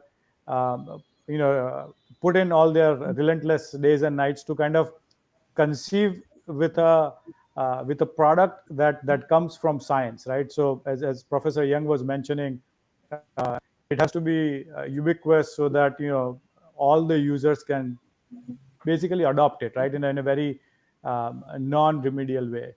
So the good thing was that we had a founding team that had a vision for 10 years, right? And turns out that 5 years down the road, almost 5 years down the road, everybody's talking about it, and now we actually are on a forum speaking about the importance of it. So that is a very good validation from an entrepreneur perspective, that what was thought to be 10 years has shifted along in 5 years.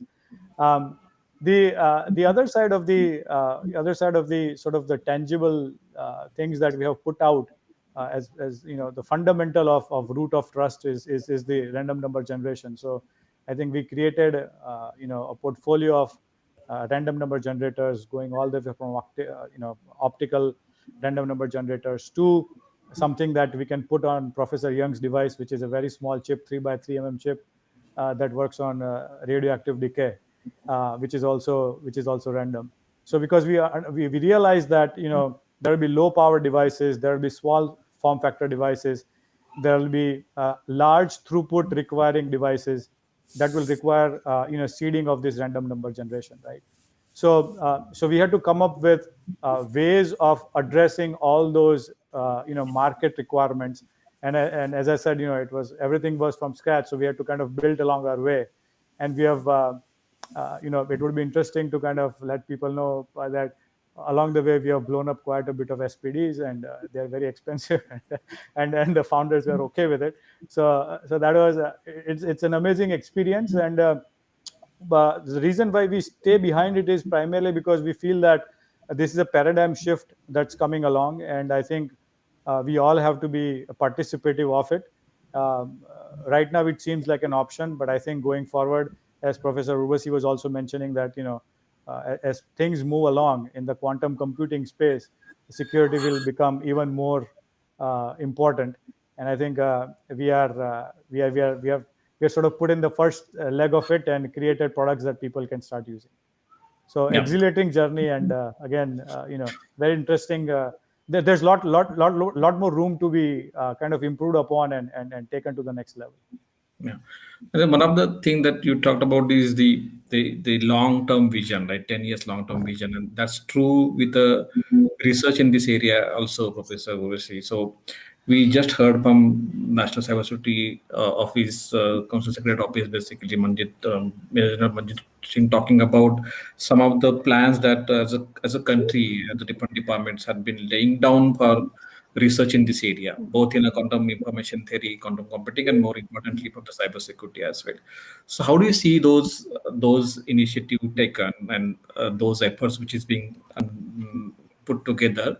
One is the bottom-up research which is happening in university, but the kind of a top-down incentivization and kind of programs, kind of funding and investment that are required to be put for such kind of a long-term research area. So how do you think that as India, as a country, we have been evolving and probably addressing some of these research challenges, and as well as trying to keep a pace with what is happening at other parts of the globe as well? Yeah, so it is indeed true. I think I can hear myself, but maybe I'm hearing things. No, okay, yeah. So indeed, we've had quite a lot of, I mean, when I started at RRI in 2012, at that time, we didn't have any government initiative per se in quantum science and technologies. And in fact, India has been, one of the leading contributors to quantum information theory research for several decades, right? But then in terms of experimental science, we did not really have much happening at, with terms of incentives and so on. But of late, we have had this DST's Quantum Enabled Science and Technology program. So that has actually funded around 50 projects in this domain, out of which around 19 to 20 are experimental. So now, I mean, the others are, of course, theoretical, but then the experimental ones, COVID also happened. So there was a little bit of a delay in the release of the funding for the first year. And finally, it has now happened. And so we have, few labs which are coming up in different domains. So as I mentioned, we started in 2012. So ours would be the first, photonic quantum information lab, where we worked on single and entangled photons and their applications in quantum computing, communications, as well as fundamental quantum mechanics, precision tests of quantum mechanics, and so on. So we are doing that for now almost a decade. In terms of photonics, we have research happening at IIT Madras, which of course Prabha will be better suited to discuss, but in the engineering department. And then we have research at PRL, Ahmedabad, IIT Kanpur. So there are quite a few photonics labs which have, photonics as in, photon-based labs which have come up, but not necessarily with the computing perspective, but some more so with the communication perspective. We are working on something called higher dimensional quantum computing. So this is a slightly different problem from the two-dimensional space. But then, and then we have superconducting qubit research also happening in India. So we have a lab at TIFR, which has, I think, a 3-qubit register, which has been demonstrated. We have one coming up in IISc Bangalore, where they have, set up the basics for, producing qubits, some results there. In terms of semiconductors, quantum dots, well, there is this lab which is coming up in IIT Bombay, based on silicon, based quantum computing. NV centers, we have IIT Bombay and a lab coming up in IIT Madras. NMR is the first thing we did as a country, really, in terms of quantum information processing experiments. So Professor Anil Kumar, who has now superannuated, but he started this at IISc, and then his students, who are now, of course, who would kill me if I say students anymore. They are kind of very mature people. So they are at IISc Mohali and IISc Pune leading NMR QIP. So these are the basic, I think, and there are, of course, things happening as we speak, but this is the current country landscape. And in terms of how we fare when we compare globally, now that is a question, it's a contentious question, right? So if we have started seriously investing in this 2 years, 3 years ago, then of course, we cannot really say that we have everything already done. That would be that's not the kind of quantum magic that we actually perform in our labs. Yeah. But then we are, going ahead quite quickly. So as in terms of quantum communications, in fact, I'm very happy that China launched Messias satellite, because I have been trying to motivate the agencies to fund satellite QKD for 8 years. And my funding happened suddenly after the Messias launch. And so now we are heading India's first project on satellite QKD, quantum experiments with satellite technology in collaboration with our space agency. And, we've done many things there. And I think we have some presentation from the students later also on the first free space protocol, on the first, lab to building protocol, and so on and so forth. And we are gearing up towards the satellite aspects in the next 2 or 3 years. But then, having said that, as somebody who has been doing, if there are policymakers who are listening to, countries have done many things. It takes us much less time to do the same thing. We do have some relevant research to look at, to do the, proof of principle stuff before we can, really having the satellite QK. Think that, because somebody has done it, we should do it in a day. Because we still, one thing, Vinayak, that we really need to bring forth in a forum like this is what kind of ecosystem do we have in India? So it's not just working and, some older, some newer, and so on. What is the kind of infrastructure that we have in our country for quantum research? So, of course, coming from places like IITM and RRI, we have good institutional infrastructure. But if I actually want to demonstrate a photonics experiment in the lab, I still need to buy my lenses from Thor Labs and Newport. And while Robert will get them in a day, I will still have to wait 6 months. So not only am I losing out on, time, I'm actually also becoming less competitive, because whatever I had planned 6 months ago, maybe somebody else would have thought of it and already procured the components and done it. So if we want to really become leaders in this as a community, we need to develop, the capability to make these things in India at a competitive price, and also at the highest precision level. We have few companies, who are making optics, optomechanics, and whatnot, but they actually don't come out as the lowest bidder when we do our tendering. And that is amazing, because we actually take pride, that we are, don't we say that our grants should be lower in price because our manpower is quote unquote cheap, right?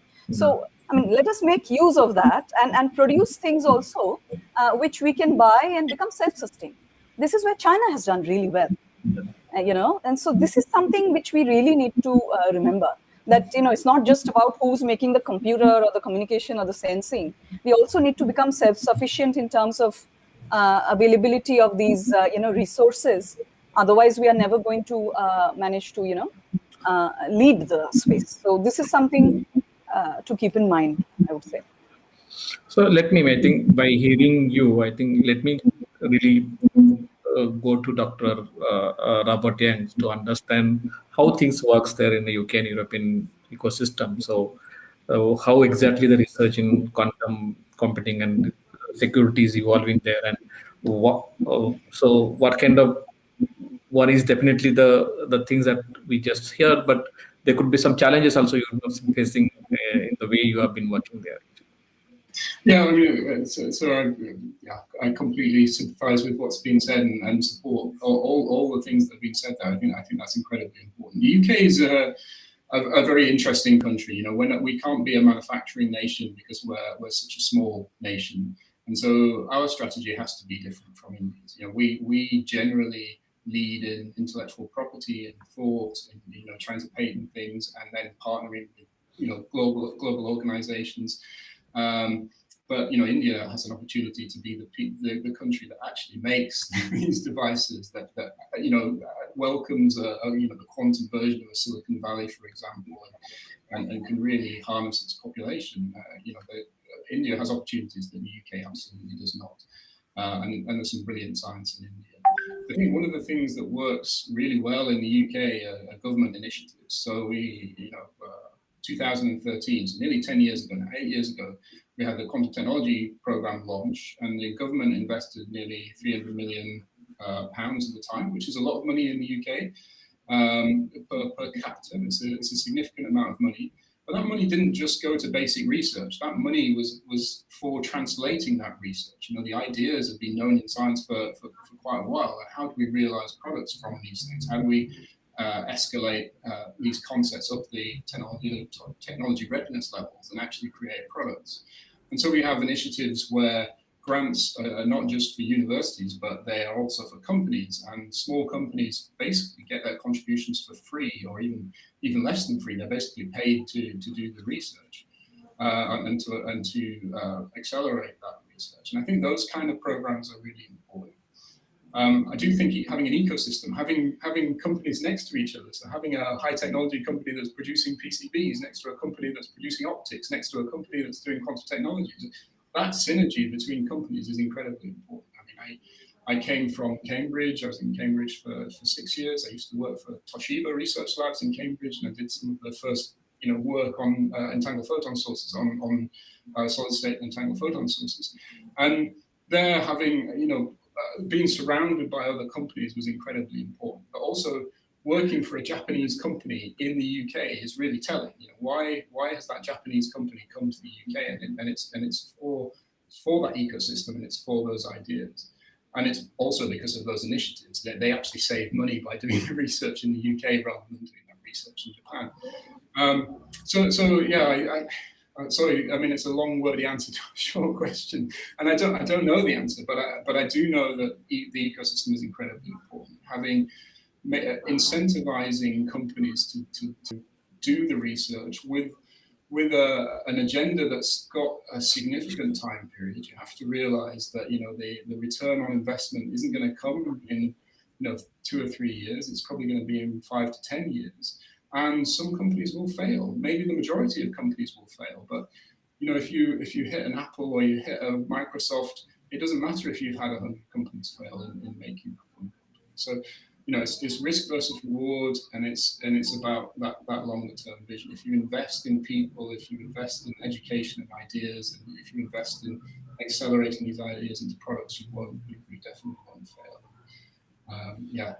I know there's lots of amazing research. But I think this is very important to understand.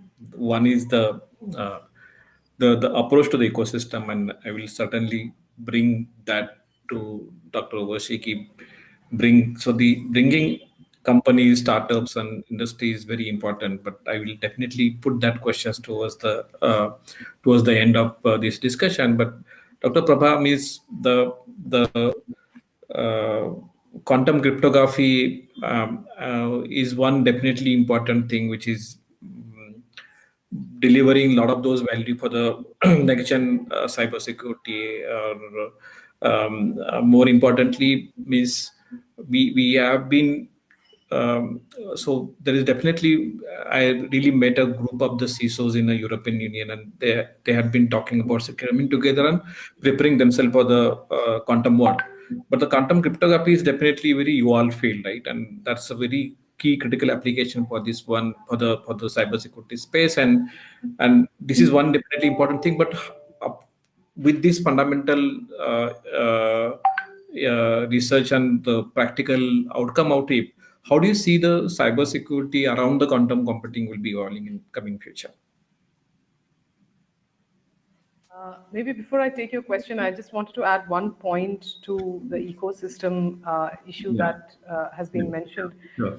I think another crucial aspect of having this industrial ecosystem, apart from academic institutions and academic research labs, is that it provides a place for all the manpower training that we do to actually find meaningful occupation. Right. So today, say an institution like IIT Madras, which has thousands of undergraduates graduating every year.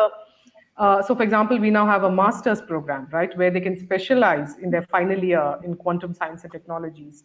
And a lot of these students graduate with a lot of training in, say, handling an entangled photon device, or in, on the theory of, on quantum cryptography, or any of these, more, forget the fundamental physics aspect of it, which of course, as a physicist, I'm always interested in.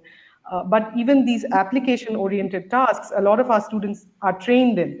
But I don't think we yet see that kind of industry ecosystem in this country where this talent can be picked up and then honed and used in something like a national quantum mission, right? So I think I think it's the last bit of the pipeline which has to be fixed somehow, because what we now have top-down government initiatives.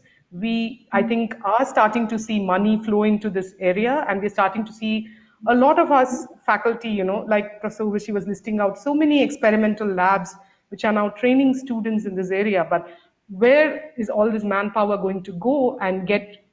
We kind of have to feed the pipeline back, to close the loop somehow, so that, say, someone like Professor Young was able to, use his skills in the Toshiba lab in making these entangled photon chips, right? So that last mile connection we're still missing in our ecosystem. So I just wanted to make this one point as a... Before we go to security, and that same point, do you see that as a challenge in terms of young engineers opting for this stream of specialization? Indeed, that sort of was at the back of my mind when I said this, because we have a fairly critical mass of researchers, right? Now in almost every institute, or every leading institute in the country, but when the students come to us and ask about opportunities and where do we go from here, right?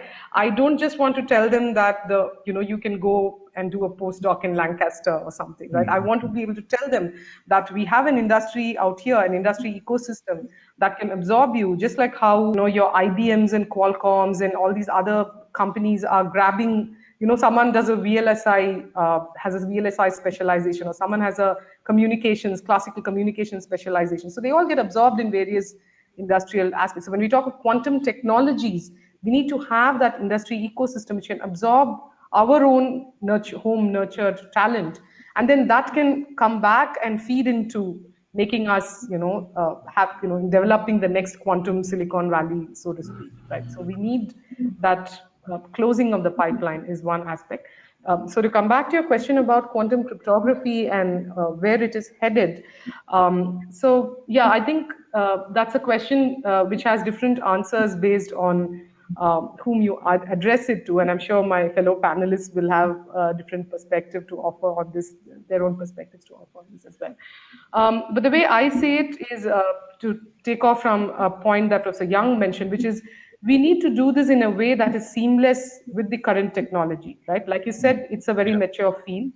We have various theoretical protocols developed for different types of quantum communication, not just quantum key distribution, but even other protocols developed. And we have a variety of ways in which these can be implemented, starting with the space-based approach that Professor Urvashi spoke about, to the fiber-based approach that, say, my colleagues in IIT Madras are working on. So there are different platforms on which this can be implemented. But the question is, how does this get integrated with the existing networks that we have, with the existing, let's say, fiber optics networks that we have, with the existing free space communication networks that we have, right? So it's this integration which is, I think, going to be one important challenge. I think as far as the theoretical aspects of the field go, I wouldn't say that all our questions are answered completely. There are indeed many unanswered questions. One such aspect, of course, has to do with decoherence, which I spoke about, which is that these quantum states that are prepared and that we would like to transmit, whether it's free space or over fiber, these states are very fragile, right? And these states are prone to lose the superposition, which is the crucial aspect that's carrying this information, or they're prone to lose the entanglement if they're prepared in an entangled state. So how do we sort of marry the theoretical techniques of, say, quantum error correction with a practical implementation of a quantum communication protocol, right? That is one sort of interesting area, even sort of theoretical area for people to work on. And of course, the practical realizations of these kind of things are also an interesting challenge. Another important challenge is to be able to transmit quantum information securely over long distances, right? And so far, the experiments that have shown very long distance quantum key distribution have all relied on something called a trusted node, or rather several trusted nodes, right? Which, for example, this big Chinese experiment, which is sort of talking about quantum key distribution from Beijing to Shanghai, relied on several trusted nodes along the way, right? But ideally, you want to eliminate the trusted node and replace it by what's called a quantum repeater, which is a secure way of retransmitting this information in some sense, right? So if I'm able to have the information transmitted reliably only over, say, 100 kilometer of fiber, then at 100 kilometers, I want to be able to place a quantum repeater, which is going to efficiently retransmit that information for the next 100 kilometers. It's a kind of secure amplifier in some sense, right? And this is and this technology is something which I think still requires a certain amount of work. For example, the people working on in IIT Madras on this NV center-based qubits, right? So these qubits are thought to be a very good candidate to actually make such quantum repeaters. So they're essentially like little memory boxes which are going to read the information that's coming in and retransmit it, but this whole operation has to happen in a secure way. And we have some theoretical understanding of how this can be done securely and so on. But I think to marry quantum repeaters again with the existing fiber-based protocols would be, I think, another interesting challenge. So these are just a couple of challenges, I think, in expanding the scope of quantum communication networks. Yeah, and Rahil means I'm just trying to look at some of the questions which is coming here, and from the security professionals perspective, right? So there are a lot of questions in mind, right? So one question is, there are a lot of this on-prem solution, edge computing solution, and there are plethora of solutions that we work on, right? So they say there is 600 plus types of the solutions in the market now, and thousands of companies have been delivering and coming with a solution basically. So the question here is, and somebody asked this question, is can quantum security or computing would take care of many of the solutions, probably converge the security direction or security technology ecosystem in future? It's a very broad question. So let me see if I can answer that for the user. So I think from a quantum security perspective, I think there are still fundamental things, as Professor was talking about, in terms of distances. So for communication networks, right? For securing communication networks, that we have to overcome. But until that research work is done, until that practicality of it is actually converted into product, as industry always does, they actually find ways around it, right? So trusted node is an example. Conference key distribution is another example, right? And then free space, as Dr. Urvashi was also mentioning, is something that that kind of addresses that space, right? But from an end user perspective, when you look at the data itself, I always kind of joke around, and I'll put that here as well, is if the whole premise of somebody doing a ransomware attack is twofold. One, to stop access to your data, and then second, to expose your data if you think is very important or confidential, right? So quantum can, I think, solve one problem, which is if I encrypt that data using quantum encryption, and then if somebody does a ransomware attack and takes my data away, he can have at it, and he will never be able to decrypt my data, right? So there's no need for me to actually pay him the ransom, because my data will continue to be secured, right? So that is an example of how parts and parcels of the technology can be applied to certain things. We are working with one of the telco providers in India, for the next generation 5G implementation that they're doing. And their challenge is that because of the density of the access points that are going to get out into the space, the roaming of the end user devices would be much more significant. Now, in that scenario, how can I actually authenticate that device genuinely and kind of store that information, for auditing and logging and billing perspective, right? So there again, quantum plays a role wherein I can actually give them a true random quantum number generators that can be assigned to a unique ID for either identification or authentication of the device, right? So the point is that can quantum solve all problems? The answer is probably no. But can it solve a lot of the classical problems? The potential is absolutely there. And some of the use cases that we have done in the industry, be it in defense or otherwise, we have kind of strengthened the existing infrastructure, security infrastructure, be it PKI, be it the existing VPN, be it existing file encryption mechanisms. So the point is that we are making it harder for somebody to kind of misuse the classical cryptography or the classical ways of encrypting information, so that the end user actually gets to save and be assured that there is a potential of somebody not kind of getting their information out in the open. So I think that's a long answer, but I think in summary, I think there are pointed solutions where quantum can help, and then there's research that's still on the way that will help further. I think that's how I would summarize it. Yeah, so Rahil, as we are with you, and one of the key question we discuss with the CISO community, and there are almost 300 plus CISOs that we engage with them day-to-day basis. But still when it comes to the quantum security, they say it's for defense, it's for the critical sector, it's for the government, not for the private sector organization like BFSI sector or any other sector, basically. But still, there is not much awareness in terms of the one is the threats, and other part is basically the opportunity with the quantum information theory and quantum security capabilities, basically.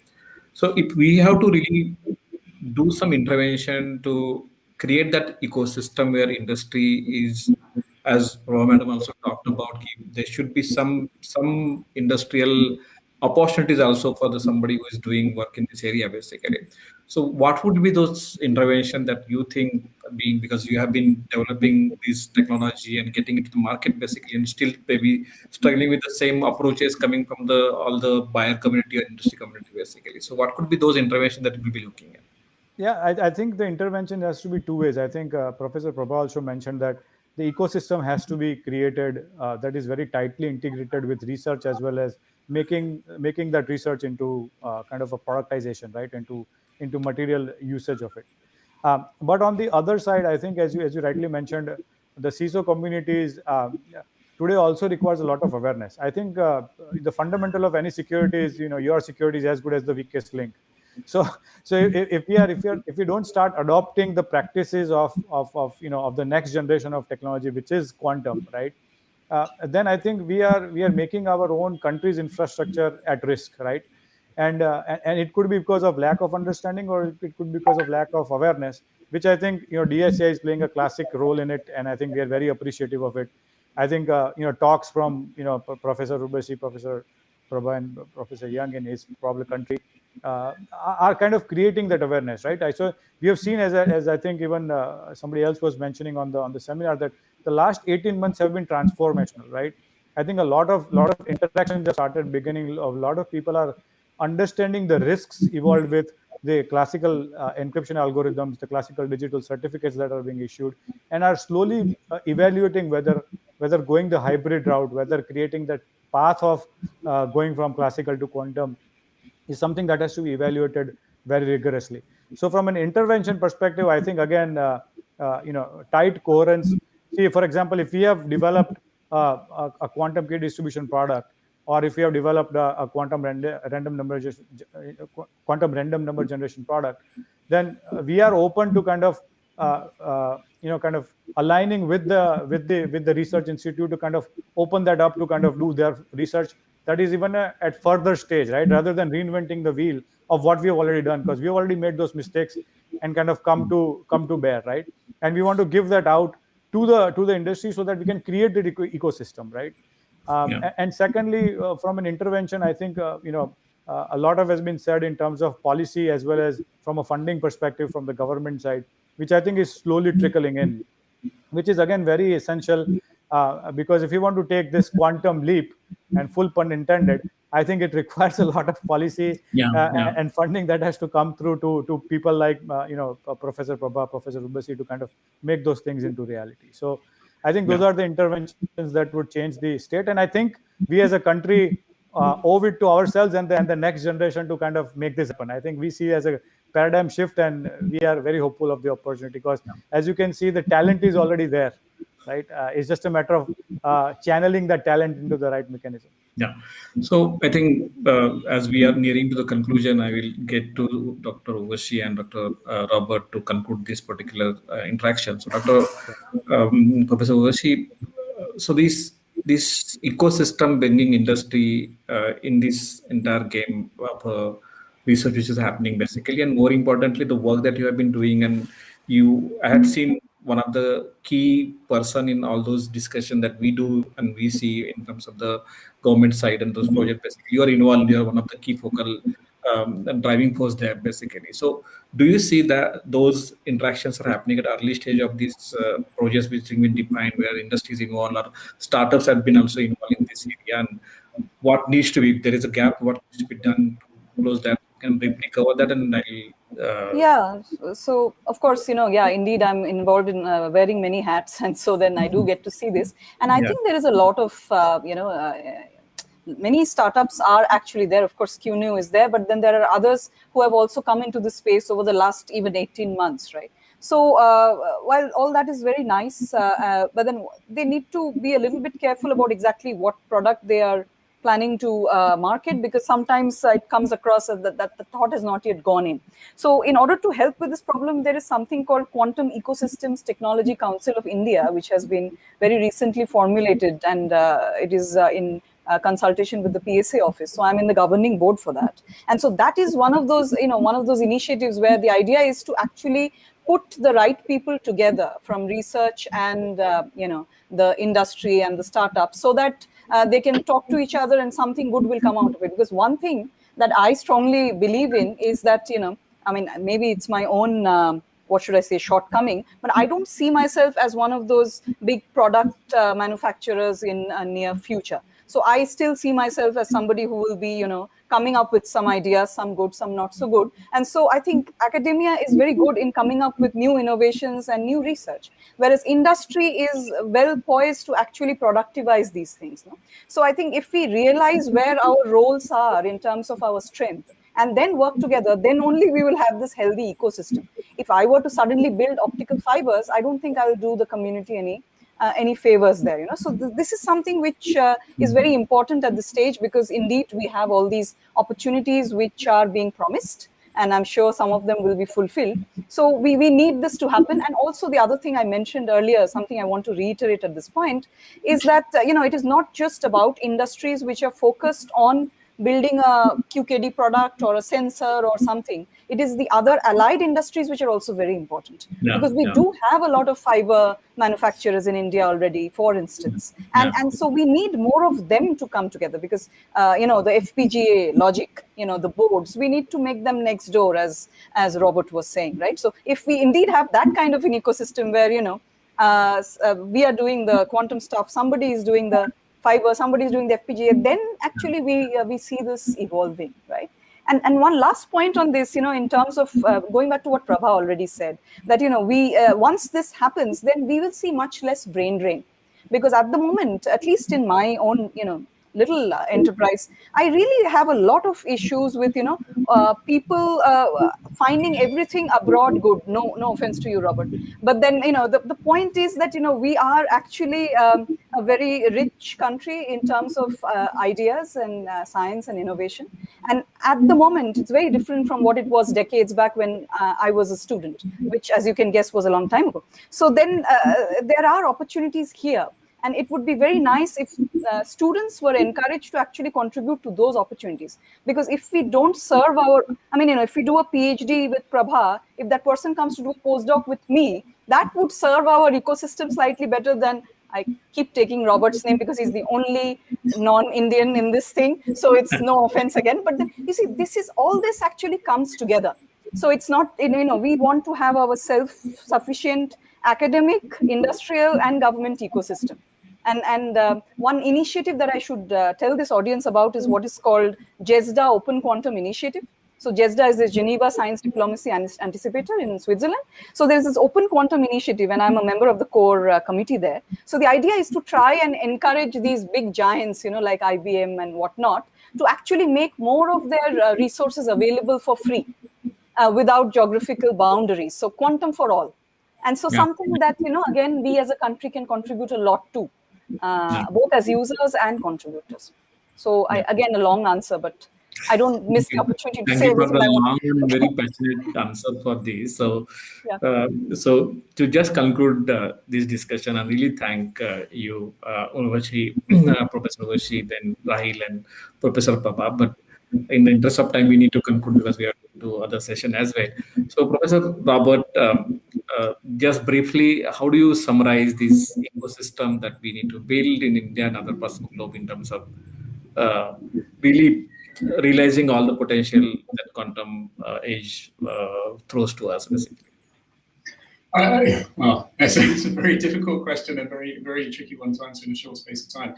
I think I gave my main thoughts earlier, but I absolutely agree with the point around addressing brain drain in place, and the idea that your best scientists don't want to stay in India is ridiculous. You need to incentivize people to stay there because that you have everything you need to keep these people there.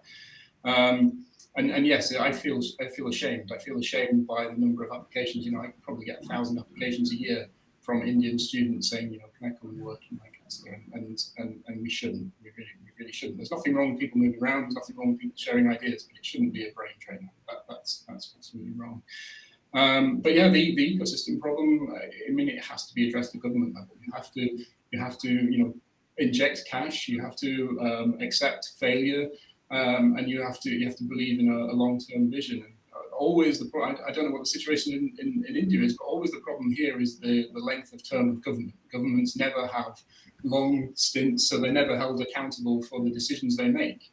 And if there was a program that ran for 10 years and was judged, at intervals, then we'd really see some better progress. I think the problem is the politicians make promises which are 2 or 3 years long and never delivered upon, which is not something that's suitable for scientific development, unfortunately. But sorry, but yeah, I guess to conclude, I've really enjoyed the panel. Thanks ever so much, everybody, and yeah, it's been a real pleasure. Yeah, thank you, Professor Robert. Thank you, Professor Prabha, Rahil, and Professor Urvashi. We look forward to do many such kind of interaction in the future as well, and look forward to reaching out to each of you for many future conversations as well. Thank you for joining us today evening. Thank you very much for the opportunity. Thank you. See you. Thank you. Thank you. Over to you, Vikash.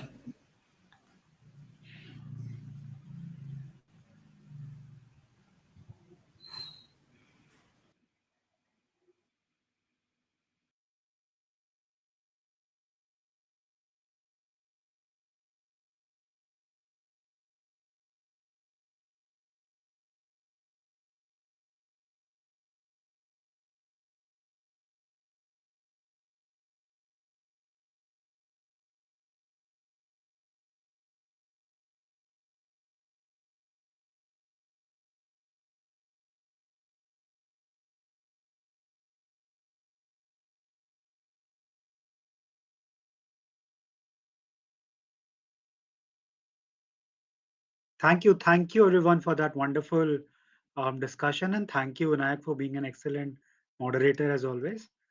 So for our next session, we have research and innovation demonstrations by five innovators and researchers. And I would like to call upon Professor Gautam Paul, Associate Professor and Head, Cryptology and Security Research Unit, Indian Statistical Institute, Kolkata. Hello, welcome. Hello. Professor. Hello. Yeah. Nice to be here. Thank you. You can please share your screen and begin your presentation, sir. Sure. There are 15 minutes to present. Okay.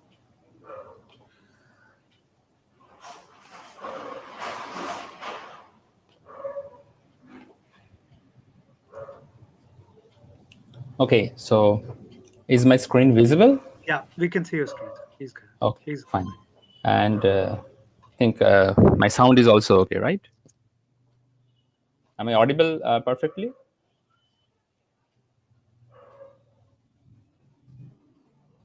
Hello?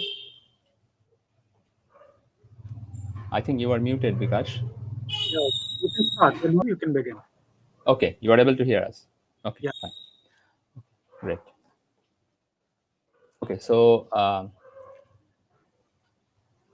thank you for inviting me to this session, Research and Innovation Demonstration in this Quantum Security Symposium. So I would like to begin with some selected works in the quantum domain and how that relates to cryptography or security in general.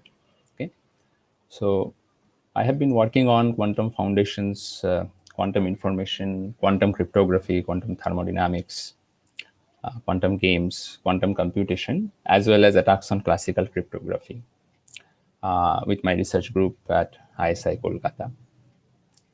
In this talk, I will focus mostly on quantum cryptography.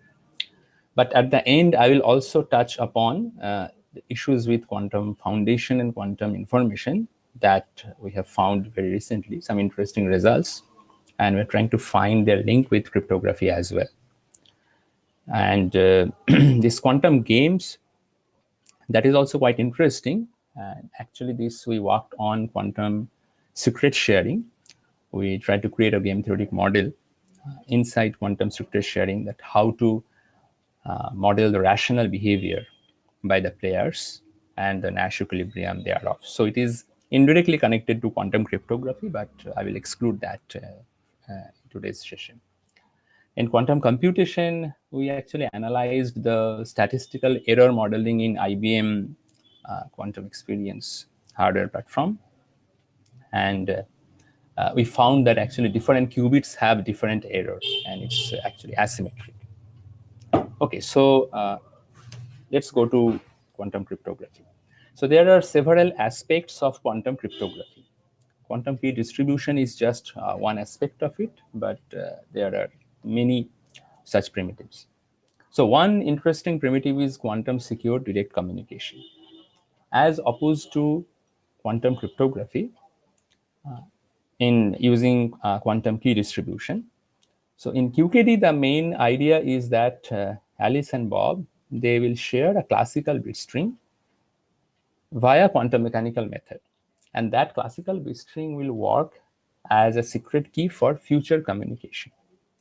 Right? So here, the message that is being transmitted in QKD, the message that is being transmitted is actually classical bits. Right? They are encoded into quantum, but actually they are classical bits. Whereas in QSDC protocol, there is no key involved.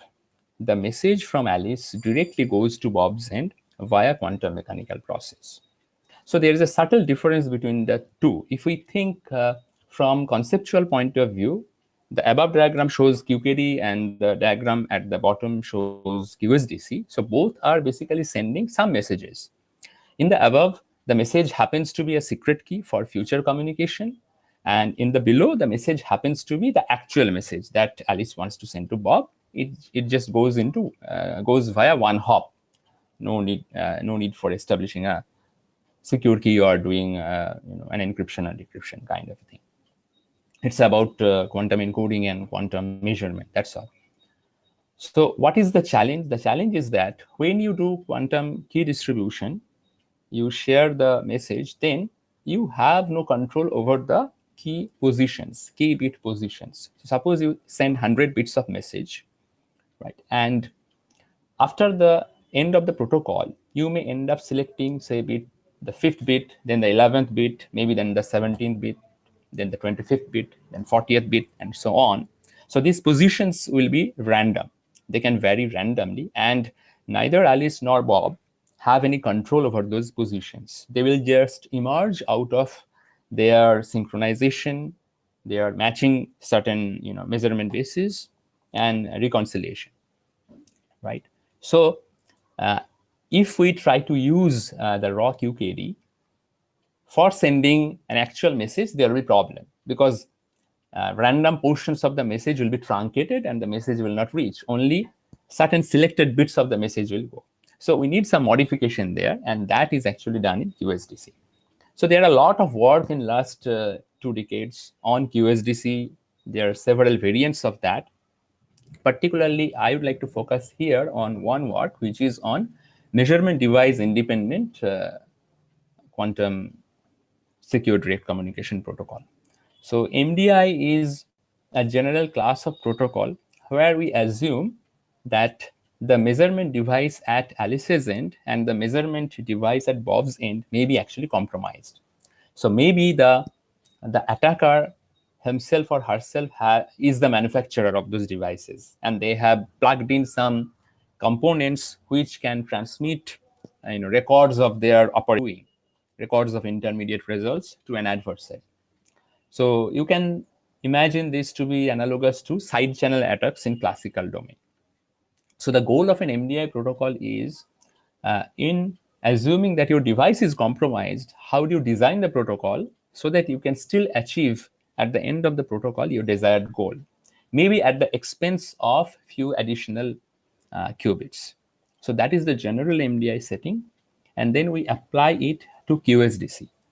Now there has been an MDI QSDC protocol since 2018, but we showed that there is an attack. So we mounted the attack and we showed that a significant amount of bits can be leaked via that attack. And then we proposed a revised version of MDI protocol that actually gets rid of those attacks. Right? So the details are in this paper, which you can look into. The references here. And I'd like to go on to the next topic, which is device-independent quantum private query. This is an interesting client-server application. So assume Bob is the database server and Alice as the database client. Now, in the private query setting, the goal is that Alice will query on certain data and Bob will respond the required data. However, there are two privacy requirements. One side of the privacy requirement is that Alice should get only the data she is asking for. By any tricks or whatsoever, Alice should not be able to access any other data that is not of her interest. The second side of the privacy is that Bob should not know which data Alice is querying upon, which particular data Alice is requesting. Bob should not know that. So that will ensure client-side privacy. But still, Bob should be able to respond in such a way that Alice will recover the desired data from Bob's end. So that's the private query setting in general. Now, when you lift the private query setting to quantum information, quantum messages, it becomes quantum private query. And then when you make it device independent, that's a different terminology from measurement device independent, right? So in measurement device independent, you only assume that your measurement devices are compromised. But other devices, like devices used for quantum encoding, maybe for some quantum operations, some unitary operations, those you have to assume those are perfectly secure. But in device-independent quantum protocol, you can assume that all your quantum devices may be compromised, and still you can run a particular protocol, right? So this is some work that we did in this domain for interesting, cloud-based client-server protocol to secure privacy, both on the client side and on the Bob side, in the device-independent fashion. So the reference is here. Now, the third work that I would like to describe is optimal attacks on quantum cryptography. So this is a generic QKD protocol. You can see that Alice prepares her qubits, transmits over the quantum channel, Bob detects, does some measurement, and then there is some reconciliation by both. Now, Eve, due to no cloning theorem, Eve cannot create a copy of the qubits that is being transmitted. So Eve has two options. Either Eve can do some measurement and resend those qubits, but then Eve is going to introduce certain errors, because the bits on which, the qubits on which Eve will do the measurement will collapse, right? So a second option that Eve has is not to measure, but Eve will have some ancilla qubits at her disposal, and Eve will do some operation, some joint operation on the qubits being transmitted on the channel and the qubits at her disposal. So Eve will do some joint quantum operation on these two sets of qubits, and then let the qubits on the quantum channel go to Bob. So, and then Eve expects that, under that operation, some information in that qubits will come to her ancilla qubits. So after the transmission is over, Eve will do some offline analysis of her ancilla qubits and try to retrieve some information about the protocol, about the key bits that are being shared. Now, in the year 2000, roughly 21 years back, there were some works on optimal attacks, and people have shown that there are two specific operations that Eve can do to create the optimality. Optimality in the sense that Eve can gain maximum amount of information, creating least amount of disturbance to Bob's end, least amount of noise. So that's optimality from attacker's point of view. Now, what we've shown for last 20 years, it was an open problem that whether only these two operations make the attack optimal from Eve's side. So the open question was, are there any other method of doing optimal attacks? Then what are those? Can we characterize those? So we actually completely solved this problem with the help of one of my PhD students. And basically, we characterized the set of all optimal attacks and the set of all operations that Eve can mount to achieve the optimality. Okay? So there are two results on this. The very recent one came just recently in European Physics Journal. Okay. Next, I would like to talk about some quantum attacks on classical ciphers. So typically, when we talk about quantum attacks, the only thing that comes to our mind is Grover's attack, which basically reduces the key size to half. So if you have a 128-bit cipher, then due to Grover's square root advantage, your search space reduces to 2 to the power 64 rather than 2 to the power 128. So basically, if you double your key size, then you are safe. Now, very recently, there are some special attacks which not only uses Grover's trick, but also uses Simon's algorithm and also uses periodicity in the functions that are used as, in the classical primitives. So it uses all of that to mount a hybrid attack, a combination of classical quantum attack. And in this hybrid attack, there are two models. The Q1 model says that the attacker is allowed to make only classical queries. No quantum queries is allowed, but the attacker can access to a quantum computer to make offline computation. Whereas in Q2 model, the attacker is given more privileges. So the attacker can make both classical query as well as superposition queries to the oracle, quantum superposition queries. So Q2 model is more advantageous than Q1 model from attacker's point of view. And recently, we have done some work on that. Basically, we have worked on HCTR-based and hash functions, attacks on them, and got published into IEEE Transactions recently. Then the last two works I would like to mention on quantum foundation and information. Okay, so this work that I'm going to talk about now, I have named it separation of distinguishable and indistinguishable particles. Okay, so we have to know what does it mean by distinguishable and indistinguishable particle.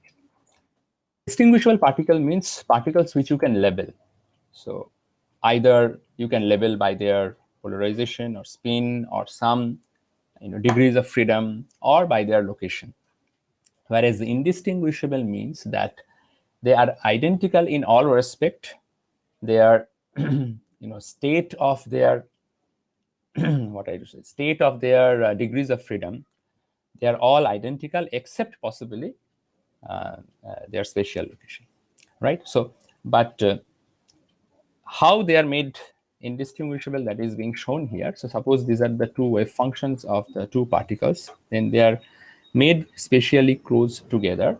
So initially they're spatially separated, but after their wave functions overlap, and this is called a particle exchange type of mechanism, so they become indistinguishable. Now, even if you move the particles apart, so even if their wave functions are separated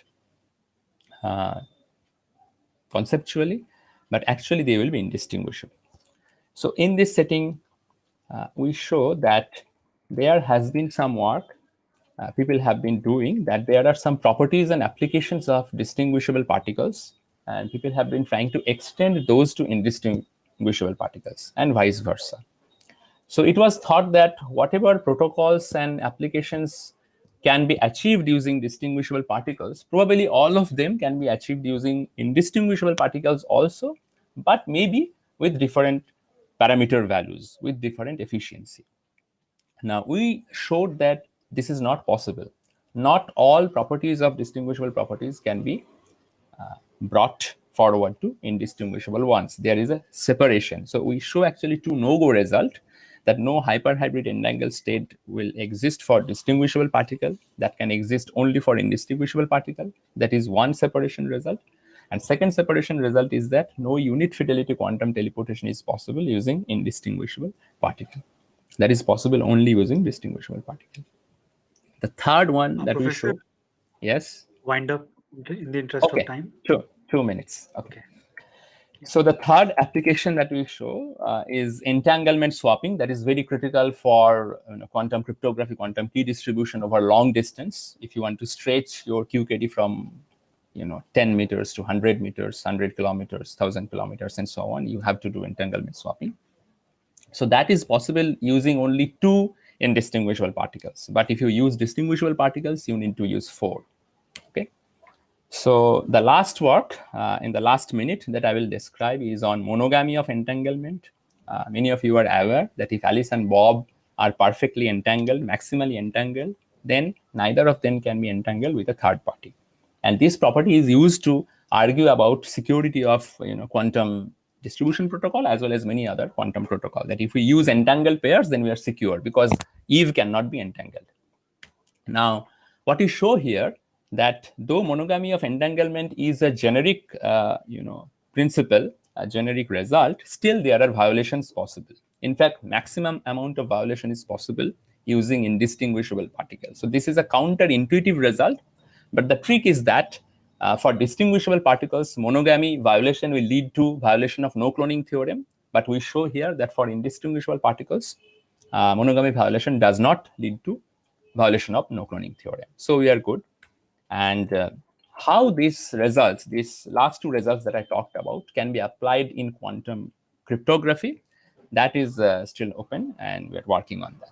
Okay, so with this, I would like to stop my presentation. I tried to give an overview of different fields related to quantum cryptography and security that I have been working on. And I'll be open to any question or comments that you may have.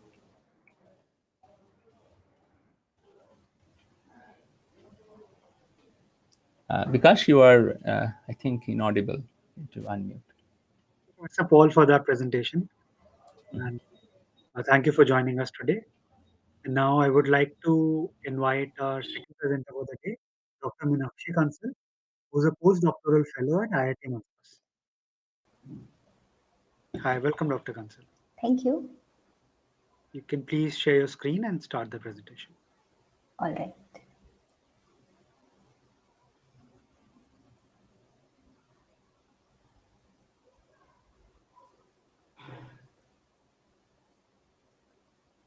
Yeah, perfect. You can begin. Thank you.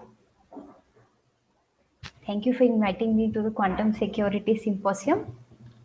So let's get started.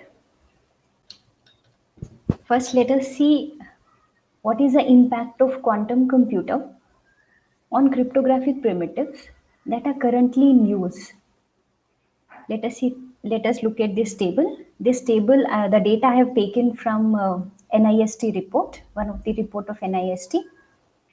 So if we look at this table, it says us that the AES algorithm requires larger key sizes to be secure in the quantum domain.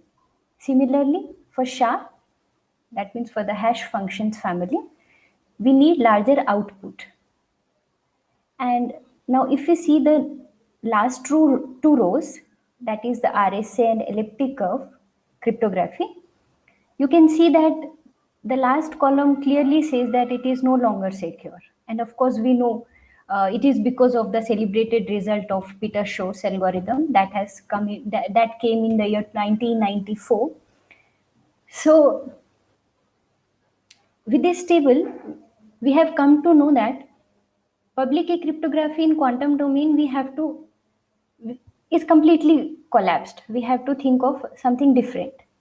And of symmetric key cryptography, we have some hope.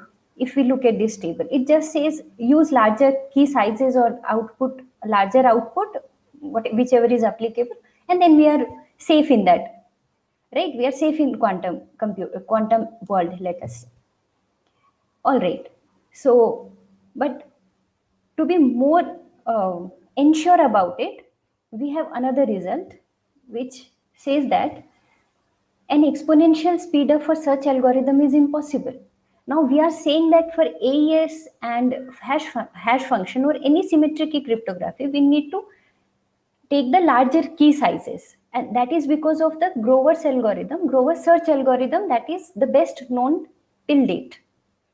And again, we have another result which says an exponential speedup is not possible for any search algorithm. So that means whatever speed we can have, the best we can do is polynomial speed, and that we can bear.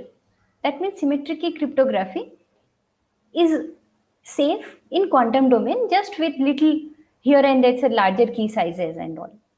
So what is more worried? What we have to worry, like about what we have to think on more is public key cryptography, because this slide completely says that RSA and elliptic curve is completely collapsed. So what do we want? What is actually collapsed? When we say RSA collapsed, elliptic curve collapsed, or discrete log, it means what actually collapsed? The collapse here means the problem is no more hard on quantum machine. That means the solution is very simple. Just take out those problems which are hard on quantum machine. And that is exactly we do in post-quantum cryptography. The cryptography which is based on those mathematical problems which are hard even on quantum machine is known as post-quantum cryptography. All right. Now again, I would like here to mention that post-quantum cryptography and quantum cryptography, sometimes we get confused and we treat them as one, but no, they are totally two different sciences. They are fundamentally different, post-quantum cryptography and quantum cryptography. Quantum cryptography uses quantum mechanics, laws of physics to build cryptography. But what post-quantum cryptography does, we do not use any quantum hardware or quantum properties. Post-quantum cryptography uses the same infrastructure, the same hardware which we have now. But it changes the algorithm. Where it was algorithms were using integer factorization problem or discrete logarithm problems, it uses some new problems. That is the only change. All right. So there are many families. One of the most promising is lattice-based cryptography. I'll just give the geometrical understanding of lattice, and only one problem I will define here. So this is a lattice. Lattice is set of points which are arranged periodically. So if we see at the left side is the simplest lattice we can think of. It is an integer lattice. Now the left side figure shows us two-dimensional lattice. Now any other lattice, just take any linear transformation, operate on this integer lattice, and you will get a new lattice. So any other lattice can be derived from this integer lattice by using any linear transformation. So this is the geometrical explanation of the lattice. I'm not giving the algebraic definition here. Now let us see one hard problem, shortest vector problem. This problem demands that given a lattice is given means basis is given. Here B1 and B2 are the basis, because now we are, this figure shows us two-dimensional lattice. So we have B1 and B2 as the basis. Given this basis, now the problem demands us to find a non-zero vector which has the shortest length in this lattice. Okay, so it demands us to find out the shortest vector the vector has the shortest length. That means we need to find the shortest vector. That is the reason this is called shortest vector problem. All right. Now, maybe finding the shortest vector is quite tedious. So can we do better than finding the shortest vector? Can we find some approximation to this shortest vector? Can we do that? Again, even this problem is very hard to solve in polynomial time. So approximate shortest vector problem says, not only lambda1, you give me a vector, non-zero lattice vector, which is at most gamma times lambda1. Now what is gamma here? This is the important thing that we have to look at. What is gamma? Now gamma is, suppose this gamma I'm saying it is exponential in the dimension of the lattice. Then this problem is no more hard. As soon as gamma becomes exponential in the dimension of the lattice, this problem is not hard, because we have, in the literature, there is an algorithm, triple L algorithm. I'm mentioning one, there might be other algorithms as well. Triple L algorithm, which solves this problem when gamma is an exponential factor. So this problem is hard when gamma is a polynomial factor in the dimension of the lattice. All right. So what do we have now? So we can say, because after lot of study, till now we do not have any polynomial time algorithm. So we can conjecture it that there is no polynomial time algorithm that approximates lattice problems to within polynomial factors. Again, this polynomial factors is important, because if it is exponential factors, this problem is easy. All right. So, but what do we want actually? Why are we studying lattice? I mean, for the cryptographic purpose. We are studying it definitely for other few reasons, but the main reason we are looking at these problems are because we think that these are hard for quantum computers to solve. But are these lattice problems really hard for quantum computers? And the answer to this question is yes, it is hard even for quantum computers. Why? What is the evidence? Well, we can say there exists no efficient algorithm till now, quantum algorithms, which can solve lattice problems. All right. And see, if we see integer factorization and discrete log problems, why do we say those are not secure? Because we have quantum algorithms, that is the Shor algorithm, and it came in the year 1994. Now it's almost approximately 25 years, I think, and we have no solution. We have no idea how to use even Shor algorithm to get a solution to solve lattice problems. Right? Actually, where it goes wrong? Shor algorithm, if you look closely, Shor algorithm actually uses period finding algorithm. It uses period finding algorithm for an abelian group. Okay? And we do not know how to use that period finding algorithm for abelian group to solve lattice problems. So can we think that lattice problems, quantum does not help us to solve lattice problems? No, this is not the case. Quantum helps us to solve lattice problems, but the thing is we do not know how to use it. There is a result by Oded-Regev It has appeared in 2004. This result proves that if we know how to find period for the non-abelian groups, then that algorithm can be used to solve lattice problems. Now see, there are two things: abelian groups and non-abelian groups. Abelian groups, we have used that period finding algorithm of abelian groups to solve integer factorization and discrete log problem. Now, if we can find period finding algorithm, an efficient period finding algorithm for non-abelian groups, we can even solve lattice problems. So quantum helps, but we do not know how to solve this problem.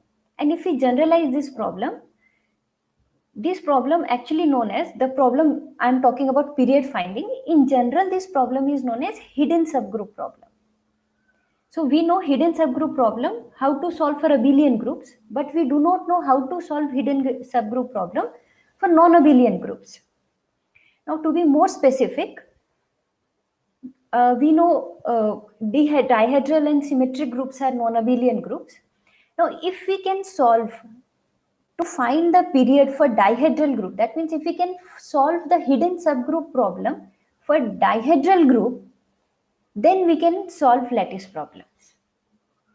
It is not that directly SVP will be solved, but there is a reduction again. If we have hidden subgroup solution, an efficient algorithm for hidden subgroup problem for dihedral group, we can solve LWE problem. That means learning with errors problem. And there is a reduction which says if we have an algorithm for LWE problem, we can use that algorithm to solve SIVP problem. So there is a connection. So once we have the solution for hidden subgroup problem for dihedral group, then we can solve lattice problem. And if we say symmetric group, that if we have a hidden subgroup problem for symmetric group, because even symmetric group is a non-abelian group, then we can solve group isomorphism problem. Graph isomorphism problem.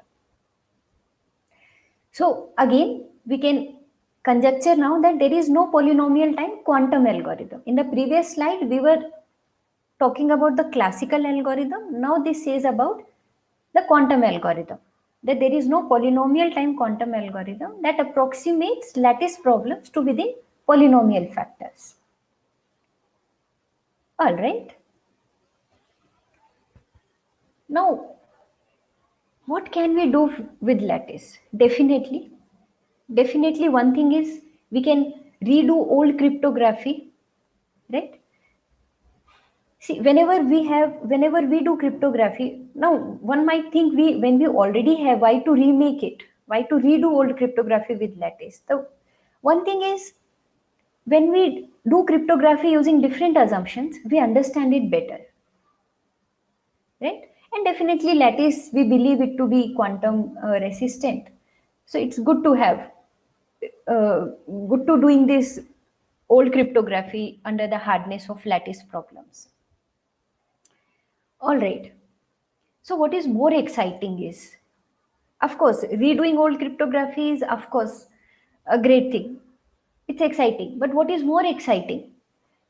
More exciting is if we can have new primitives which we didn't know how to do with previous assumptions or other assumptions, right? If we see fully homomorphic encryption, this problem was open for almost 30 years. We didn't know how to achieve this fully homomorphic encryption.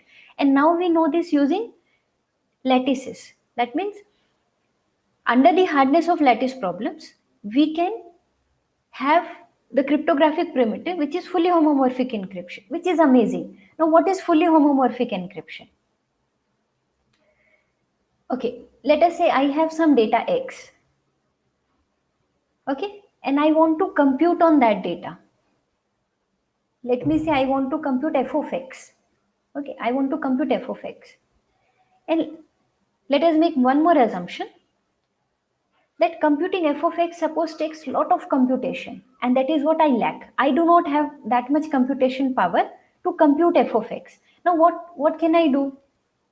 A simple solution is I'll approach to a party who has this computing power. I'll ask him to do this for me. Take this take my data and I want this functionality, give me f of x back. Fine, well, done. But what if my data is sensitive? What if I do not want to share my data with any other party? In that case, what can I do? Now I have nothing. I do not have computation power. My data is sensitive. I cannot give to some other party to compute it. So now what can I do? Fully homomorphic encryption helps us in this. It says you encrypt your data. That means I will encrypt my data. As the data is sensitive, I cannot hand over in clear to a party. I will encrypt the data and then I will give that encrypted data to a party. And this fully homomorphic encryption is so amazing that if I give this encryption of X to a party and then that party taking the encryption of X and F, the functionality F, it will compute on encrypted data and it will give me encryption of f of x. Right? Now see the beauty. I have given the encryption of x. Now I have solved both my problems. I wanted f of x and I didn't want to give my data. Now I'm giving my data in encrypted form. He will not learn anything. If this, of course, if this encryption, whatever encryption I'm using is secure. So I'm encrypting my data. I'm giving it to the cloud, giving the function that you give me compute on my encrypted data. And then cloud will compute on my encrypted data and will give me back encryption of f of x. And as I have encrypted, I have the secret key, right? I have my secret key. I will encrypt it and I will get back f of x. So my f of x I got. Dr. Kansal, if you could please wrap up the presentation in next 30 seconds. Yeah, sure. Sure, I'm done almost. Okay. So I can get back my functionality f of x and also I have not shown anything to the cloud. My data is safe and I got my functionality. So this is the beauty of fully homomorphic encryption, and fully homomorphic encryption we have achieved using lattices. All right. So this is all I wanted to say. Thank you.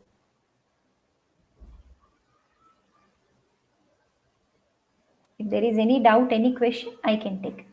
Thank you so much, Dr. Kansal. That was really a learned presentation to even view.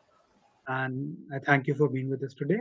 Now I would like to invite on stage Mr. Kanak Kawadiwale, CEO and founder of Arishti Cybertech. Kanak, please. Yeah, you can share your screen and begin. Thanks a lot, Vikas.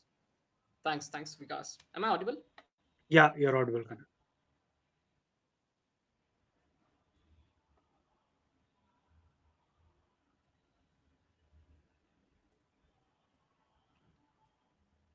Hey, Vikas, just to make sure if it is visible, and I'm audible. I can see your presentation. You can start. Thanks, Vikas. So to begin with, thanks a lot, National Center of Excellence, DSCI, and QNO Labs for inviting me and representing myself at Arishti Cybertech Private Limited. So to give a brief about what are we doing at Arishti Cybertech and what product we are building out of quantum technology. So we are a cybersecurity startup being supported by Sign IIT Bombay and COEP Pune. We are based out of Pune, and we at Arishti are currently developing a next generation enterprise messaging platform which is powered by quantum technology. More on the quantum technology, we are more focused on the applications and how we are using quantum technology in order to strengthen the security of our product and provide the ultimate hack-proof solutions to the enterprises for their sensitive communications. So we are more focused on the sensitive communications within enterprises. To start with, I just want to talk about why choose quantum security and what excited us to work on this solution so that it can help our customers and the enterprises. So we primarily think that there are three main reasons or the problems that we see which can be overcome through the quantum security. And first is being harvest now and data decrypt later. So So when we talk about harvest now and decrypt later kind of a problem, harvesting encrypted data and making it and storing it for a large duration, and hoping that quantum computing will help us to decrypt all the encrypted data later in the future. That is the problem when it comes, we call it as a harvest now and decrypt later. A very good example of this would be Facebook Cambridge Analytica data scandal, which happened that they have been storing a lot of sensitive users data, and they have been this is the encrypted data that they have been storing a lot of data within their data centers. The next problem that I see that can be overcome through the problem through the quantum security is insecure communications. Sensitive communications are not so secured these days, and which is meant to be highly secured. But the problems of manipulation and tampering of this data has become so easy that the communications are not at all secure. There are multiple things and multiple sectors or the domains in the quantum security that is taking place in the industry, so that it can be solved through the quantum security. Lastly, the weak cryptographic keys. We hardly see nowadays that none of the data which goes digitally, which is being transmitted from one place to another, it doesn't go anywhere unencrypted. And so the encryption has become a mainstream for any digital economy or any digital kind of a transmission. And weak cryptographic keys is a very important and niche problem statement that we find, which can be overcome through the quantum security. Using the traditional methods for generating the cryptographic material like cryptographic keys, session codes, OTPs, and etc., could be a vulnerable point in time for any digital systems. And that is where we think that working on this problem statement could really bring a large variation and impact in the enterprises and in the industries. So we were just researching through a lot of capabilities that how we can actually use this quantum capabilities in the commercial manner and make a product out of it. So to begin with, there are multiple commercial matured products in the industries wherein Google, IBM, Microsoft, and Amazon, they have been working on this space, and a lot of investment has been made in this domain of quantum capabilities. To name few of them where we have been researching a lot into this space, so we have been exploring various kind of cloud-based quantum capabilities to explore how we can actually collaborate and how we can actually integrate these systems within the platform that we are working on. So to go over with Google being a giant in the industry, they have been working in the quantum space and they have already declared their quantum supremacy. To be more precise on this, I would like to make a small judgment on what kind of capabilities these all industry giants and industry leaders have been working on. So Google have been working on recently Circ, which is a Python-based quantum computing platform for open simulation and computation. Many researchers I've seen they have been using this platform for their research purpose for simulating large kind of quantum mechanics and quantum simulations. Secondly, Google is also developing some quantum TensorFlow, and it's a artificial AI based library which can be actually used for developing great models and large models and training them in very less time. Microsoft have also been working in this space through the Azure Quantum, and open source quantum SDK have been provided by Azure Quantum for people who are researching. And they have also said that they are commercially available right now, but seems like they are into the research phase wherein they are working on making the quantum SDK available to the developers, available to the industries, enterprises to integrate within the platforms. Q-Sharp language supports this Azure Quantum SDKs, and they also have some interoperability and capabilities to work with Python and .NET. So it has really made sense for the developers as well as the researchers and the startups like us to explore the opportunities to integrate and to work with this giants so that we can integrate the quantum capabilities in the security products. Nextly, talking about the IBM, IBM have been working great in this, and they have a very good commercial product out of quantum capabilities known as Qiskit, which we are leveraging a lot nowadays. So it's a 16-bit cloud-hosted quantum computer and is based out of Python and JavaScript language. It's very easy to integrate and can be used for the businesses. Quizzkit have been openly available for the organizations and for the enterprises. Like they already have customers who have been using Quizzkit for their various domains and for various use cases in maybe we can say cybersecurity and also in the healthcare industry. Amazon has recently announced its own quantum capabilities from Bracket, which is also consisting of D-Wave, Rigetti, and IonQ. So this kind of quantum capabilities coming out from the giant industries in the market, it's really good for us as a startup to explore these opportunities and work upon them.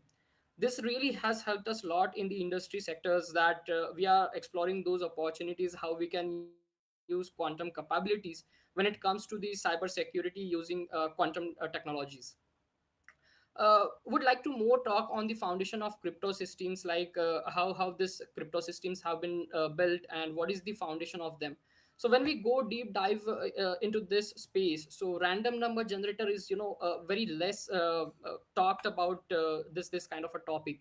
But when we talk about this random number generator, and if you see and if you go deep dive into this, random numbers have various sector kind of applications, but we overlook them most of the time. So random number generators have been used in the encryption decryption strategies, like to maintain the confidentiality, where maintaining the confidentiality of data at the transmit and at the rest is very important. And so RNGs are playing a very vital role in the same for encryption and decryption.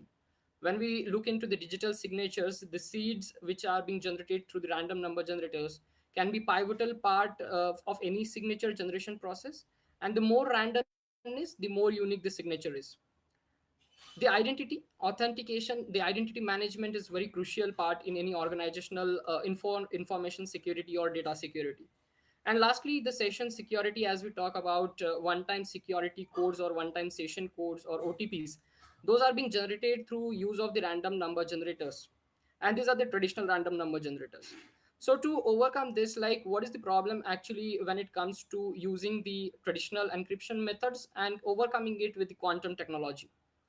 So let's try to understand what is the quantum era and how are we provisioning it, how are we shifting a new paradigm towards the quantum era. So when we look at the random number generators currently being used in the enterprises, it's specifically that they are based on the cosmological noise like temperature.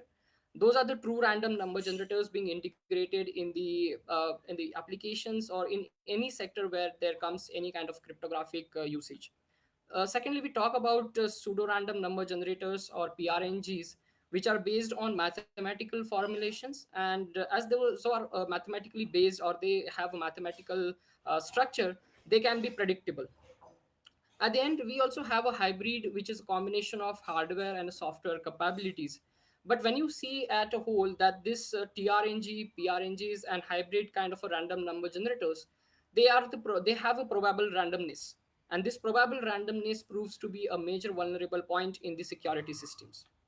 We at here, so when we shift this towards the QRNG, which is known as quantum random number generators, a quantum phenomenon which is being used to highly generate the strong and the larger key generations for any security systems which integrate in the applications, wherein you get a quantum safe systems. And that is where we work to work on the provable randomness rather than working on a probable randomness of any product.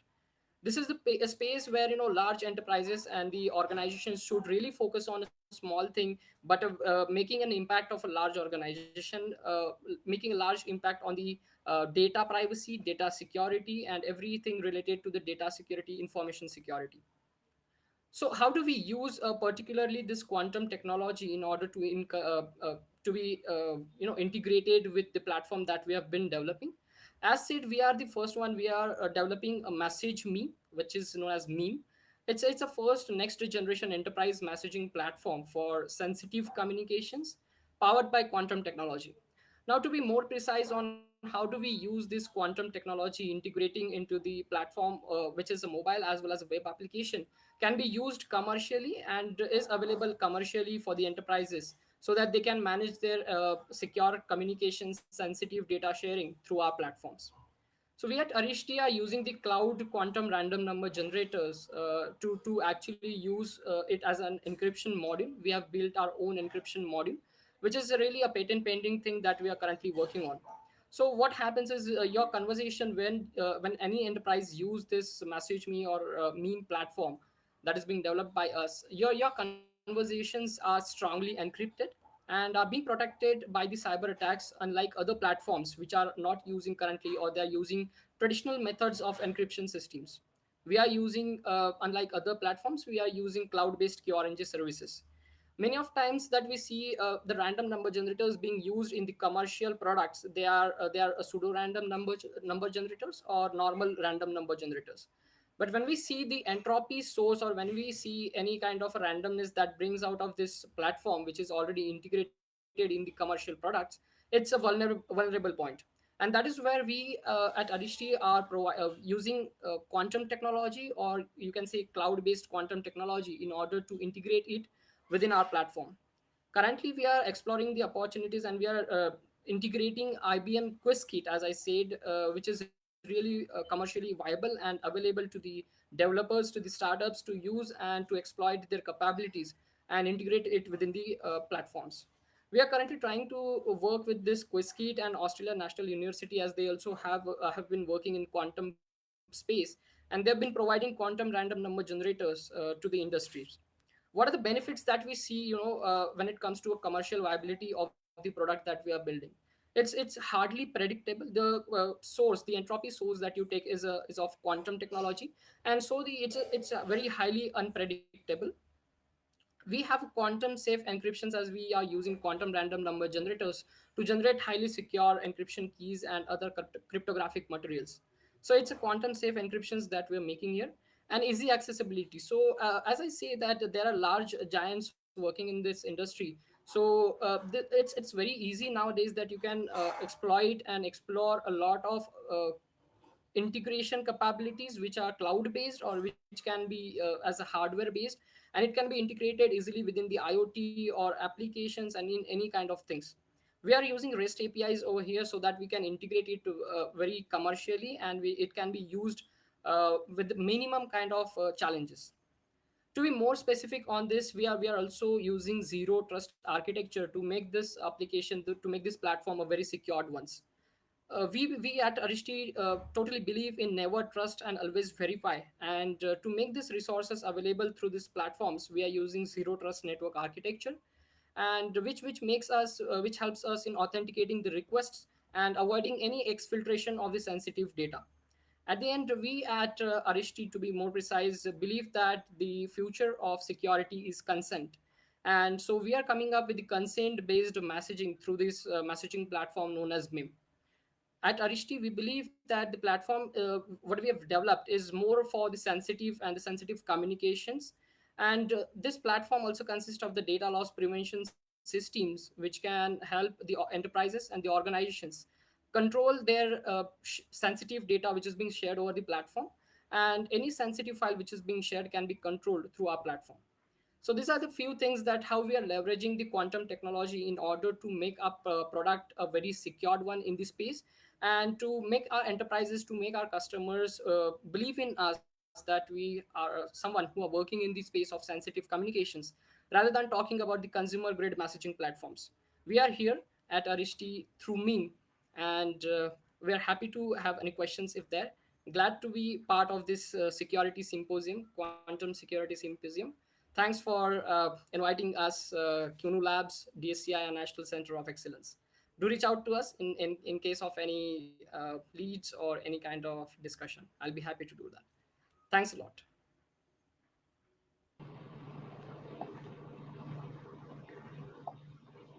Hello. Thank you, Kanak. Thanks a lot. Thank you, Kanak, for being with us today.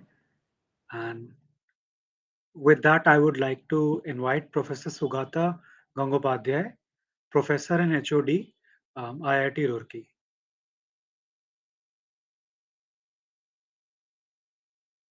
Can you hear me? Yes, Professor, we can hear you. Is it all right? Okay, so is it? Professor, there's a share bit my of echo from screen your now? Professor, there's a bit of echo from your Pardon me? Hello, can you hear me? Yes.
Yeah, Professor, you can please share your screen and start the presentation.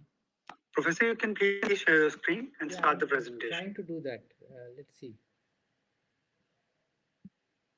I think it might be a problem because I was trying to, let me see, probably, this will work. As I was trying to do some writing also, but what is it? There's some problem. I'm unable to share the screen. That's the problem here. Are you getting the option? I don't know why. Are you getting the option? Yes, I'm getting the option. I'm clicking on it. Oh, it might be because I'm opening on Safari. I mean, like, I think that I'm wondering, should I open on Chrome?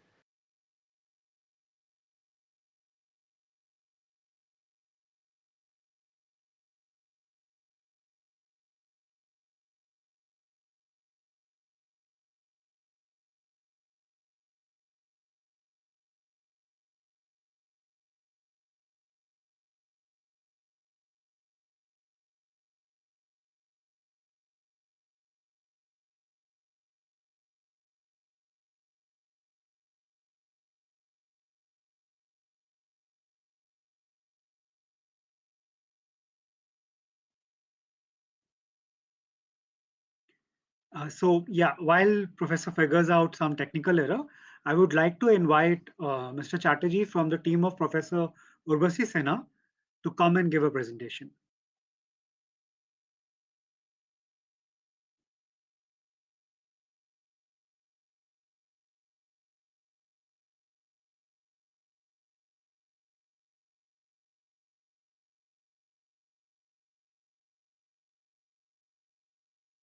My name is Urvashi Sinha and I am a professor at the Light and Matter Physics Group of RRI.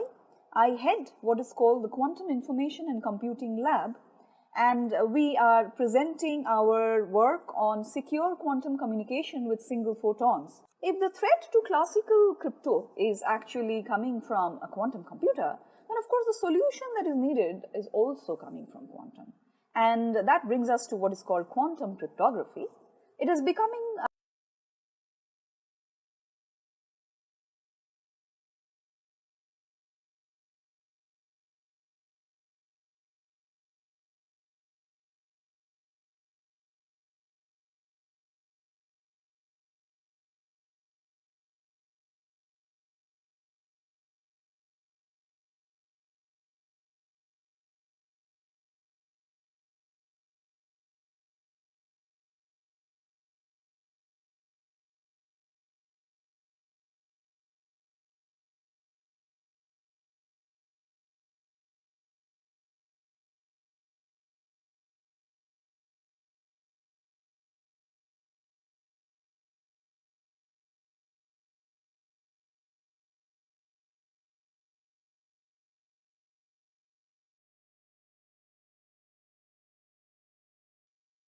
principle and its implications in QKD.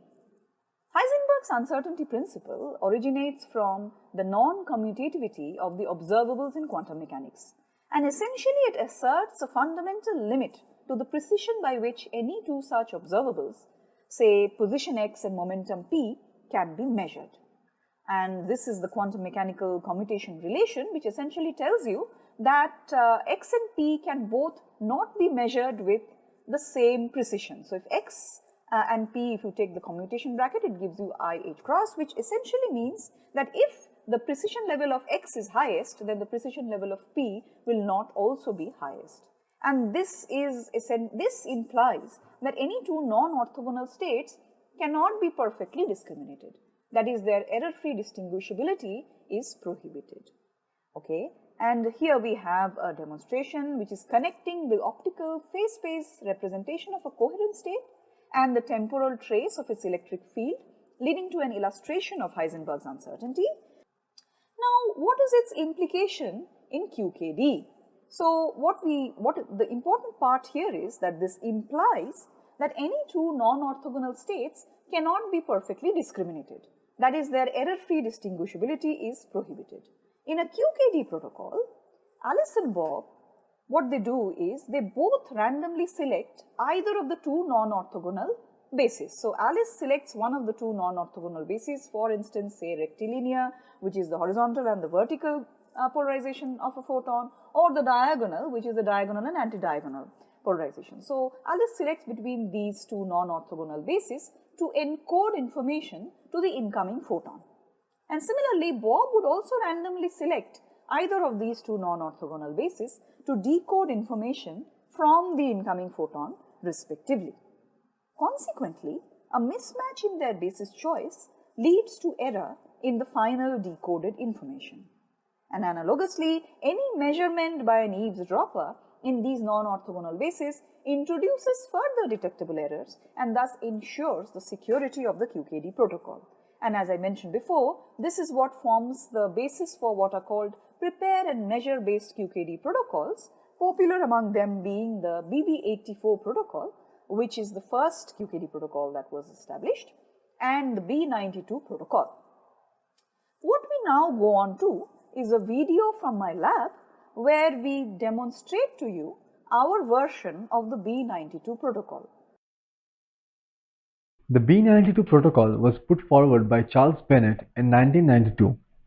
It is quite similar to the BB84 protocol, with the difference that in the B92 protocol, two non-orthogonal states of conjugate polarization bases are used for encoding a key bit.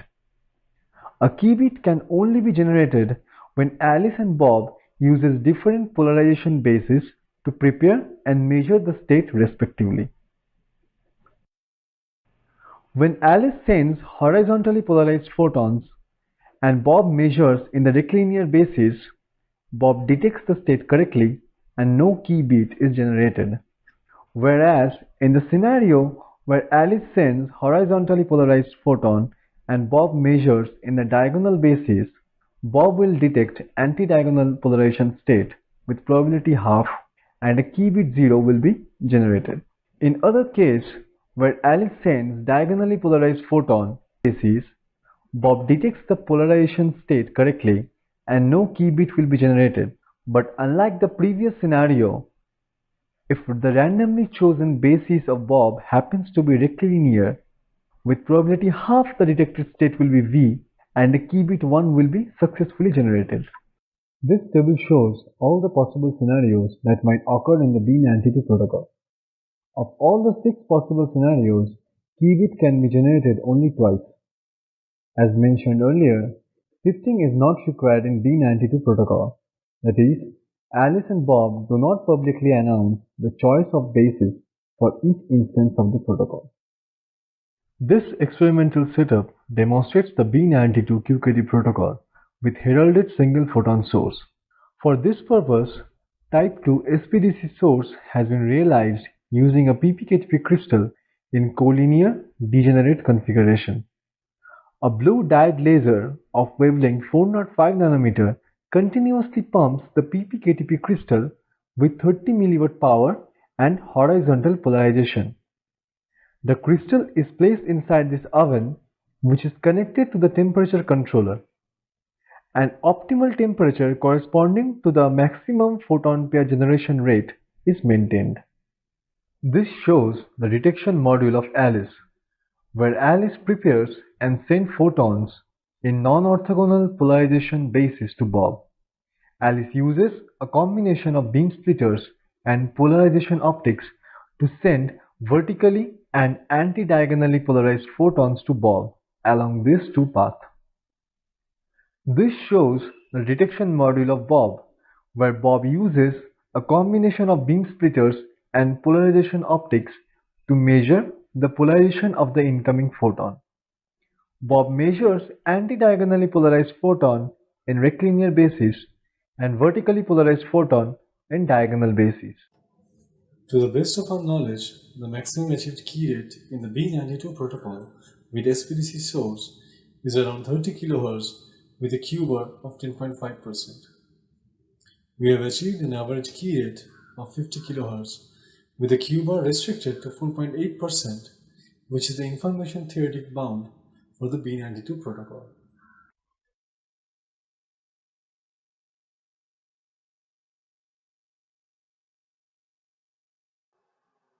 The demonstration of the B92 protocol that we just saw is in fact the first demonstration of free space end-to-end QKD, which has been published in an internationally acclaimed journal from our country. So this is the first published end-to-end free space QKD protocol from India. Now we go on to another important invention that we have done in recent times in the domain of secure communications, which is a software-based invention, and we call this software or simulation toolkit QKD Sim. QKD Sim, which is touted to be a QKD experimenter's toolkit. Now, the idea of a QKD simulator is conceived to enable experimentalists to simulate experimental setups for QKD considering realistic imperfections. Now, this is very important. Usually, software development is done by software engineers, and they are not mostly experimentalists who are working in the lab. So, the development that happens for such simulators fails to address imperfections which are part and parcel of any experiment. And so, what we decided to do was come up with a simulation toolkit where these imperfections are also considered. With rapid advances made in the QKD technology, it is helpful to assess the performance of a planned setup through simulation. You don't want to spend a lot of resources in setting it up and then realizing that this was not the optimal choice. You want to have a simulation which would be as close to the realistic performance as you can perhaps have, and then use that towards your planned resource allocation. And that is what we do here. QKD Sim provides a modular approach to simulate a QKD experiment while considering the non-ideal behavior of various physical components involved in an experiment and modeling the relevant physical processes as well. Before this development, to our knowledge, there is no other QKD simulation toolkit which does that. There are different types of toolkits available which simulate different aspects of QKD, but they do not take into account the non-ideal behavior of experimental components or relevant physical processes, which is what we aim to achieve through QKD Sim. Going through a little bit of the detail of how QKD Sim was developed, The first step in developing QKD SIM is what is called the requirement analysis. Okay. The said analysis of potential users is being done with the help of quote-unquote user stories. So what is the user story here? I, as a QKD experimentalist, want to simulate an experimental implementation of a QKD protocol and evaluate its performance through the quantification of the key rate, the quantum bit error rate, and the key symmetry.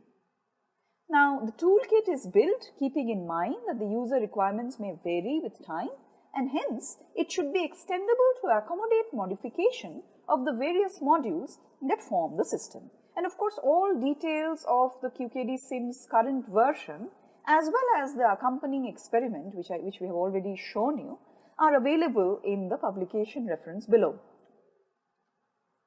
Next comes system specifications.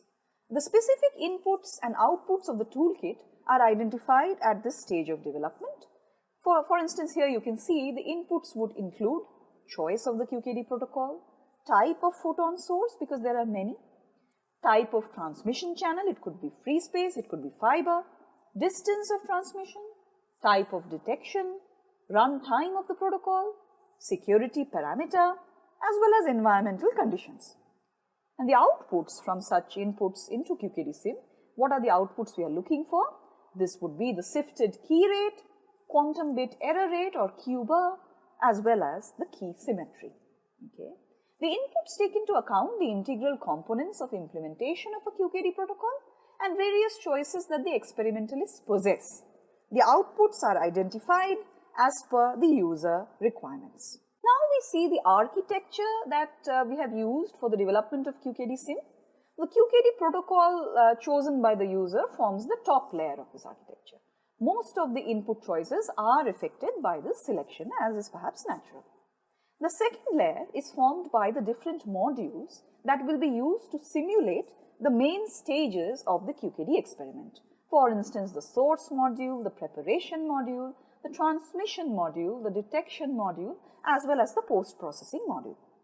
The bottom layer is formed by the sub-modules that are a part of the modules in the upper layer. Now, the sub-modules contain various model physical components and processes. Users can choose them as per their requirement. For instance, here we have a selection for you, which could be optical components, physical processes, electrical components, mechanical components, random number generation, numerical calculations, the time tagging, as well as noise estimation. QKD SIM has been already implemented in our lab, and we have implemented it to simulate an experimental demonstration of the B92 protocol with a heralded single photon source. You already saw the video of this demonstration earlier. Various physical processes and components have been simulated for the implementation, and here you see the list. An important part of QKD SIM has been the various optimization methods which we have devised for the QKD data analysis. Okay, and here you see an example, and while we won't go through the details in this particular video, the idea is that we have come up with different means through which we can actually have a control on the QBER as well as the key symmetry. So for instance, you can see in optimization strategy A, we have maximized the key rate, maintained the QBER to be below 4.8% and also ensured a good key symmetry. Whereas in optimization strategy B, we have maximized key rate and maintained the QBER to be less than 4.8%, but not really taken any special care about the key symmetry. So both of them have their own pros and cons regarding the security implications. But what is important here is, of course, this maintaining the QBER below 4.8. This 4.8 is what is called the information theoretic security threshold for the B92 protocol, and that comes as an outcome of several rigorous information theory based calculations. And so only if your key is below the information theoretic security threshold, that would be a good candidate for a later secure key for actual message transfer. Otherwise, there is no point in having a key with a QBER which is above this threshold. That would be just for a demonstrative purpose, but not for any practical usage. Here in this slide, we see how very well the simulation results and the experimental results match under different conditions. So you can see two different sets of data taken during day and night time, and you can see that they match very well in the ballpark. Both the key rate as well as the key symmetry. Of course, the QBER has been ensured to be less than 4.8%. So the first iteration of QKD SIM itself shows a lot of promise and an excellent match with the performed experiment in our own lab, and we are going to work on several iterations in the future, which will include even more imperfections, even more protocols, and this will then, it is poised to become a friend to any experimentalist who wishes to delve into QKD and develop his or her own system for QKD. This would be an essential tool. We can see this emerging as an essential tool for all such endeavors. So thank you.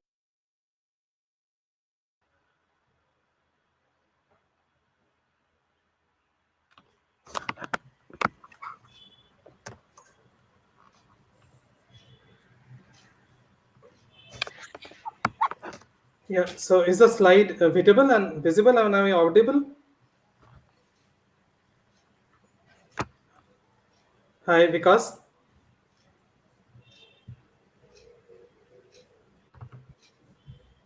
Hi, Vikas, am I audible? But we can't see the slide. Can you Okay. share Okay.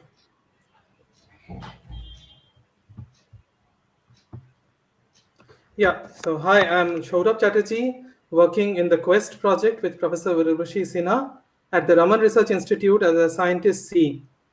And my colleague. Hi, I'm Rishabh. I'm a PhD scholar in the same project, working in the same project, Quest project. I'm working as a PhD student under Urvashi Sinha in Raman Research Institute. Yeah, in the concluding remarks, we wanted to particularly highlight that we have filed the patent on our QKD SIM software, and it will be soon available for public usage so that the experimental implementations can be tested and their performance can be well analyzed. Thank you.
Yeah, may I please request Professor Sugata to come on stage?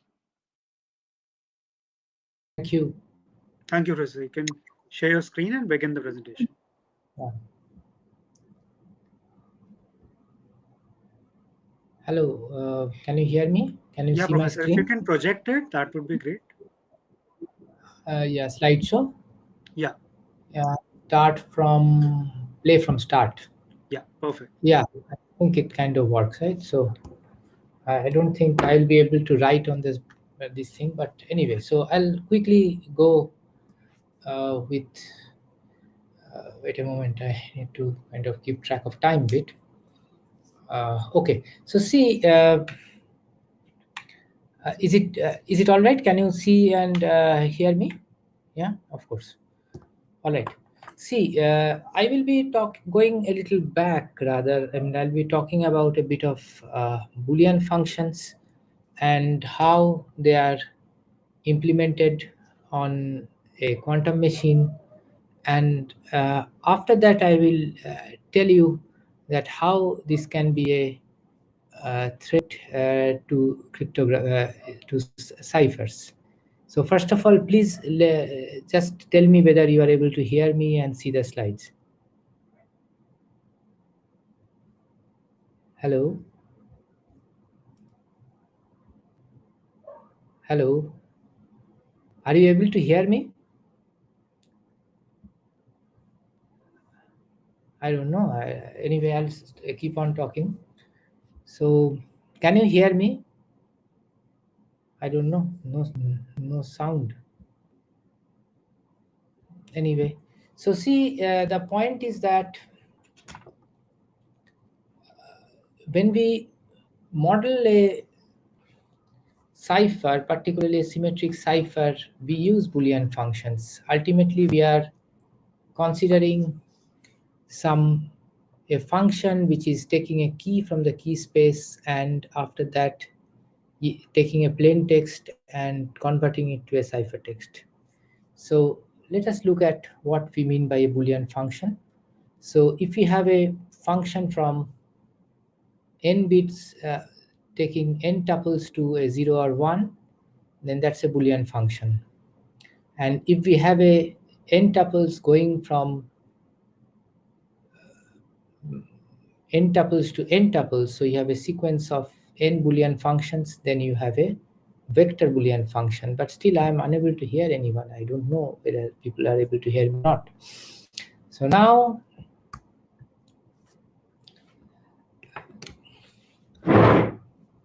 when we are talking about a quantum computer, then we have qubits. So a bit is replaced by a qubit. And we know that a quantum computer has capability of changing the state of a bit. And we also know that we can have multiple qubit systems where many qubits, a system consisting of many qubits can be created, although probably for a very short time, and sustained.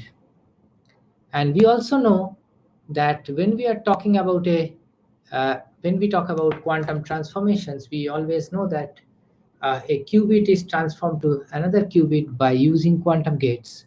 But these transformations are always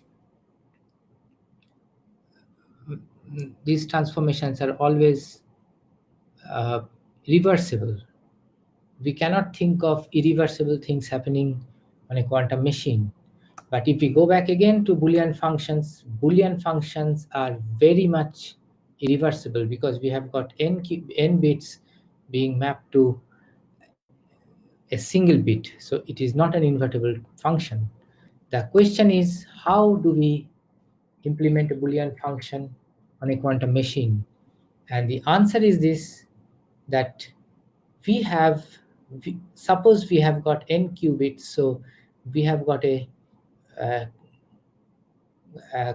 computational basis state of consisting of n qubits, and we take 1 bit, and this is the Boolean function. So we need n plus 1 qubits, and then we use this transformation. So this is called the phase bit oracle implementation of a Boolean function, and correspondingly we have a phase oracle implementation of the Boolean function. And what we can show eventually that I can go from bit oracle to phase oracle by using some quantum circuits. So we have a thing like this. And after that, the important point here is that we can use this phase oracle representation of the Boolean function and construct a thing like this. So what is happening here, actually this platform is a little bit of a problem because neither I can see the audience. I don't know whether the audience is able to see me or not, but still, see, corresponding to a Boolean function, I have a unitary transformation, and I have told you that I can convert this to a phase oracle transformation, which is essentially like this, a function, and then I can apply that transformation to a state like this, and that gives me this. So eventually, if I have a superposition state of all the domain points of a Boolean function, I can get a state like this where the Boolean function is evaluated at all the domain points, and that gives the power of the quantum machine. And we can use another Hadamard tensor n gate, and we can get a thing like this. And what I would like to mention here is that in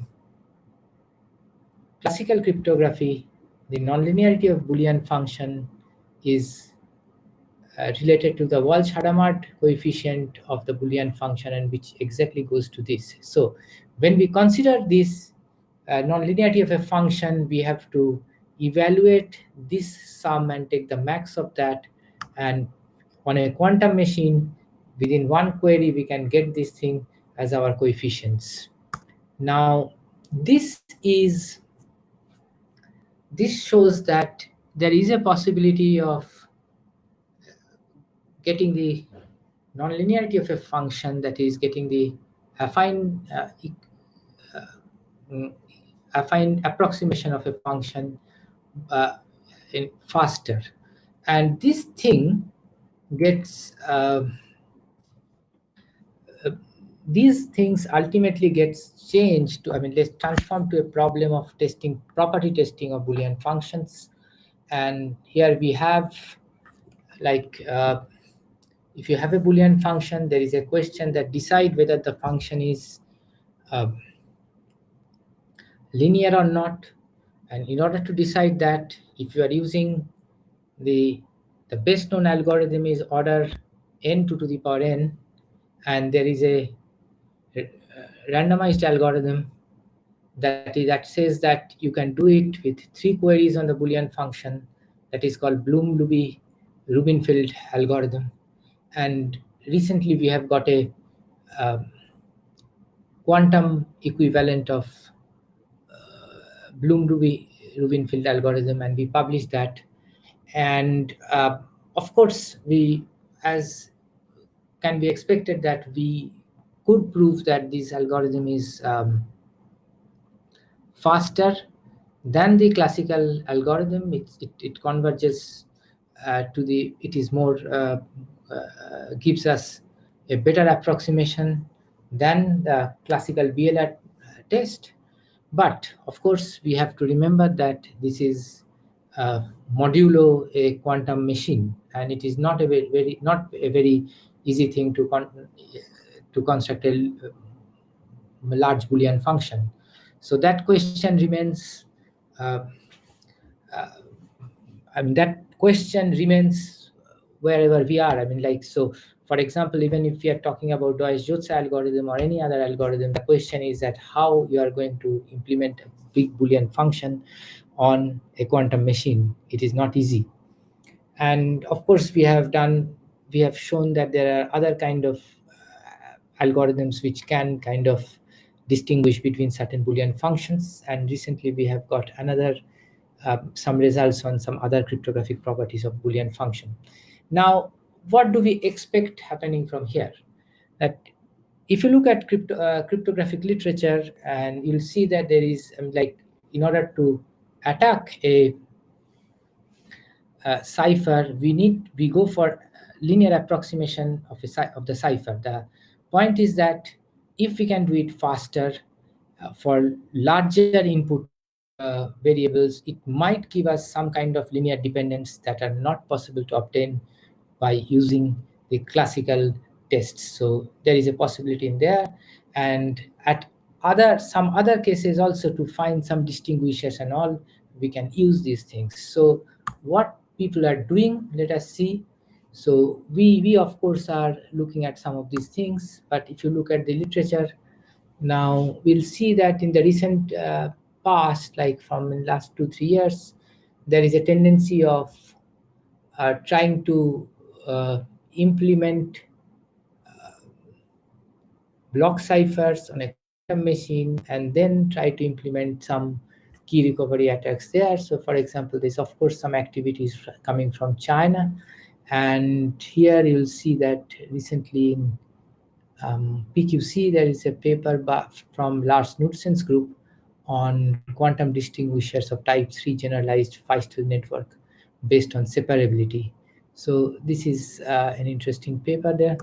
And otherwise, there are some other papers like 2017. This is also a notable paper by Gregor Leander and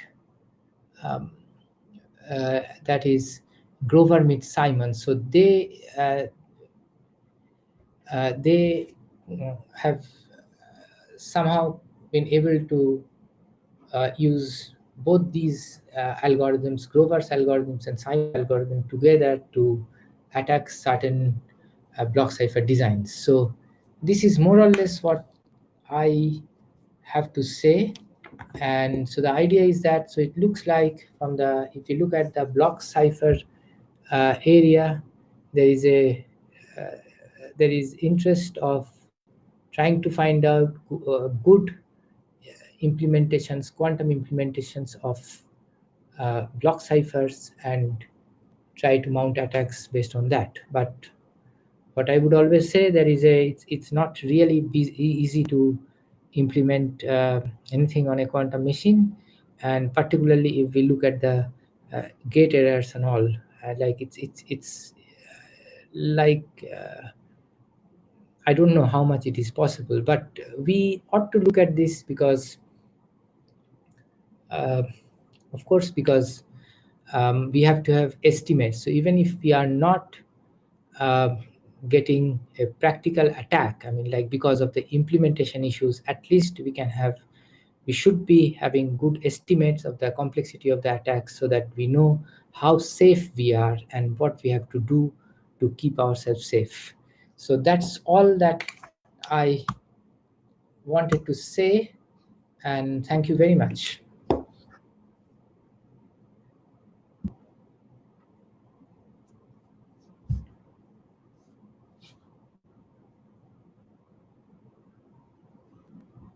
Thank you so much, Sugata. Did you able to hear me? I mean, I don't know. I mean, like we were able it was to hear you kind of perfectly. Oh, I'm so happy because I was thinking that I'm sitting in a empty room and speaking to no one. But I'm glad that No, you Professor, were we able were to able hear. to hear you perfectly. And Yeah, much thanks okay. for that insightful presentation. And thank you for being with us today. And I would like to thank our graceful audience who participated in this first ever Quantum Security Symposium and gave their valuable comments and inputs to us. And now I would like to thank all the participants and all the panelists who were with us today. And thank you for being with us today. Good night.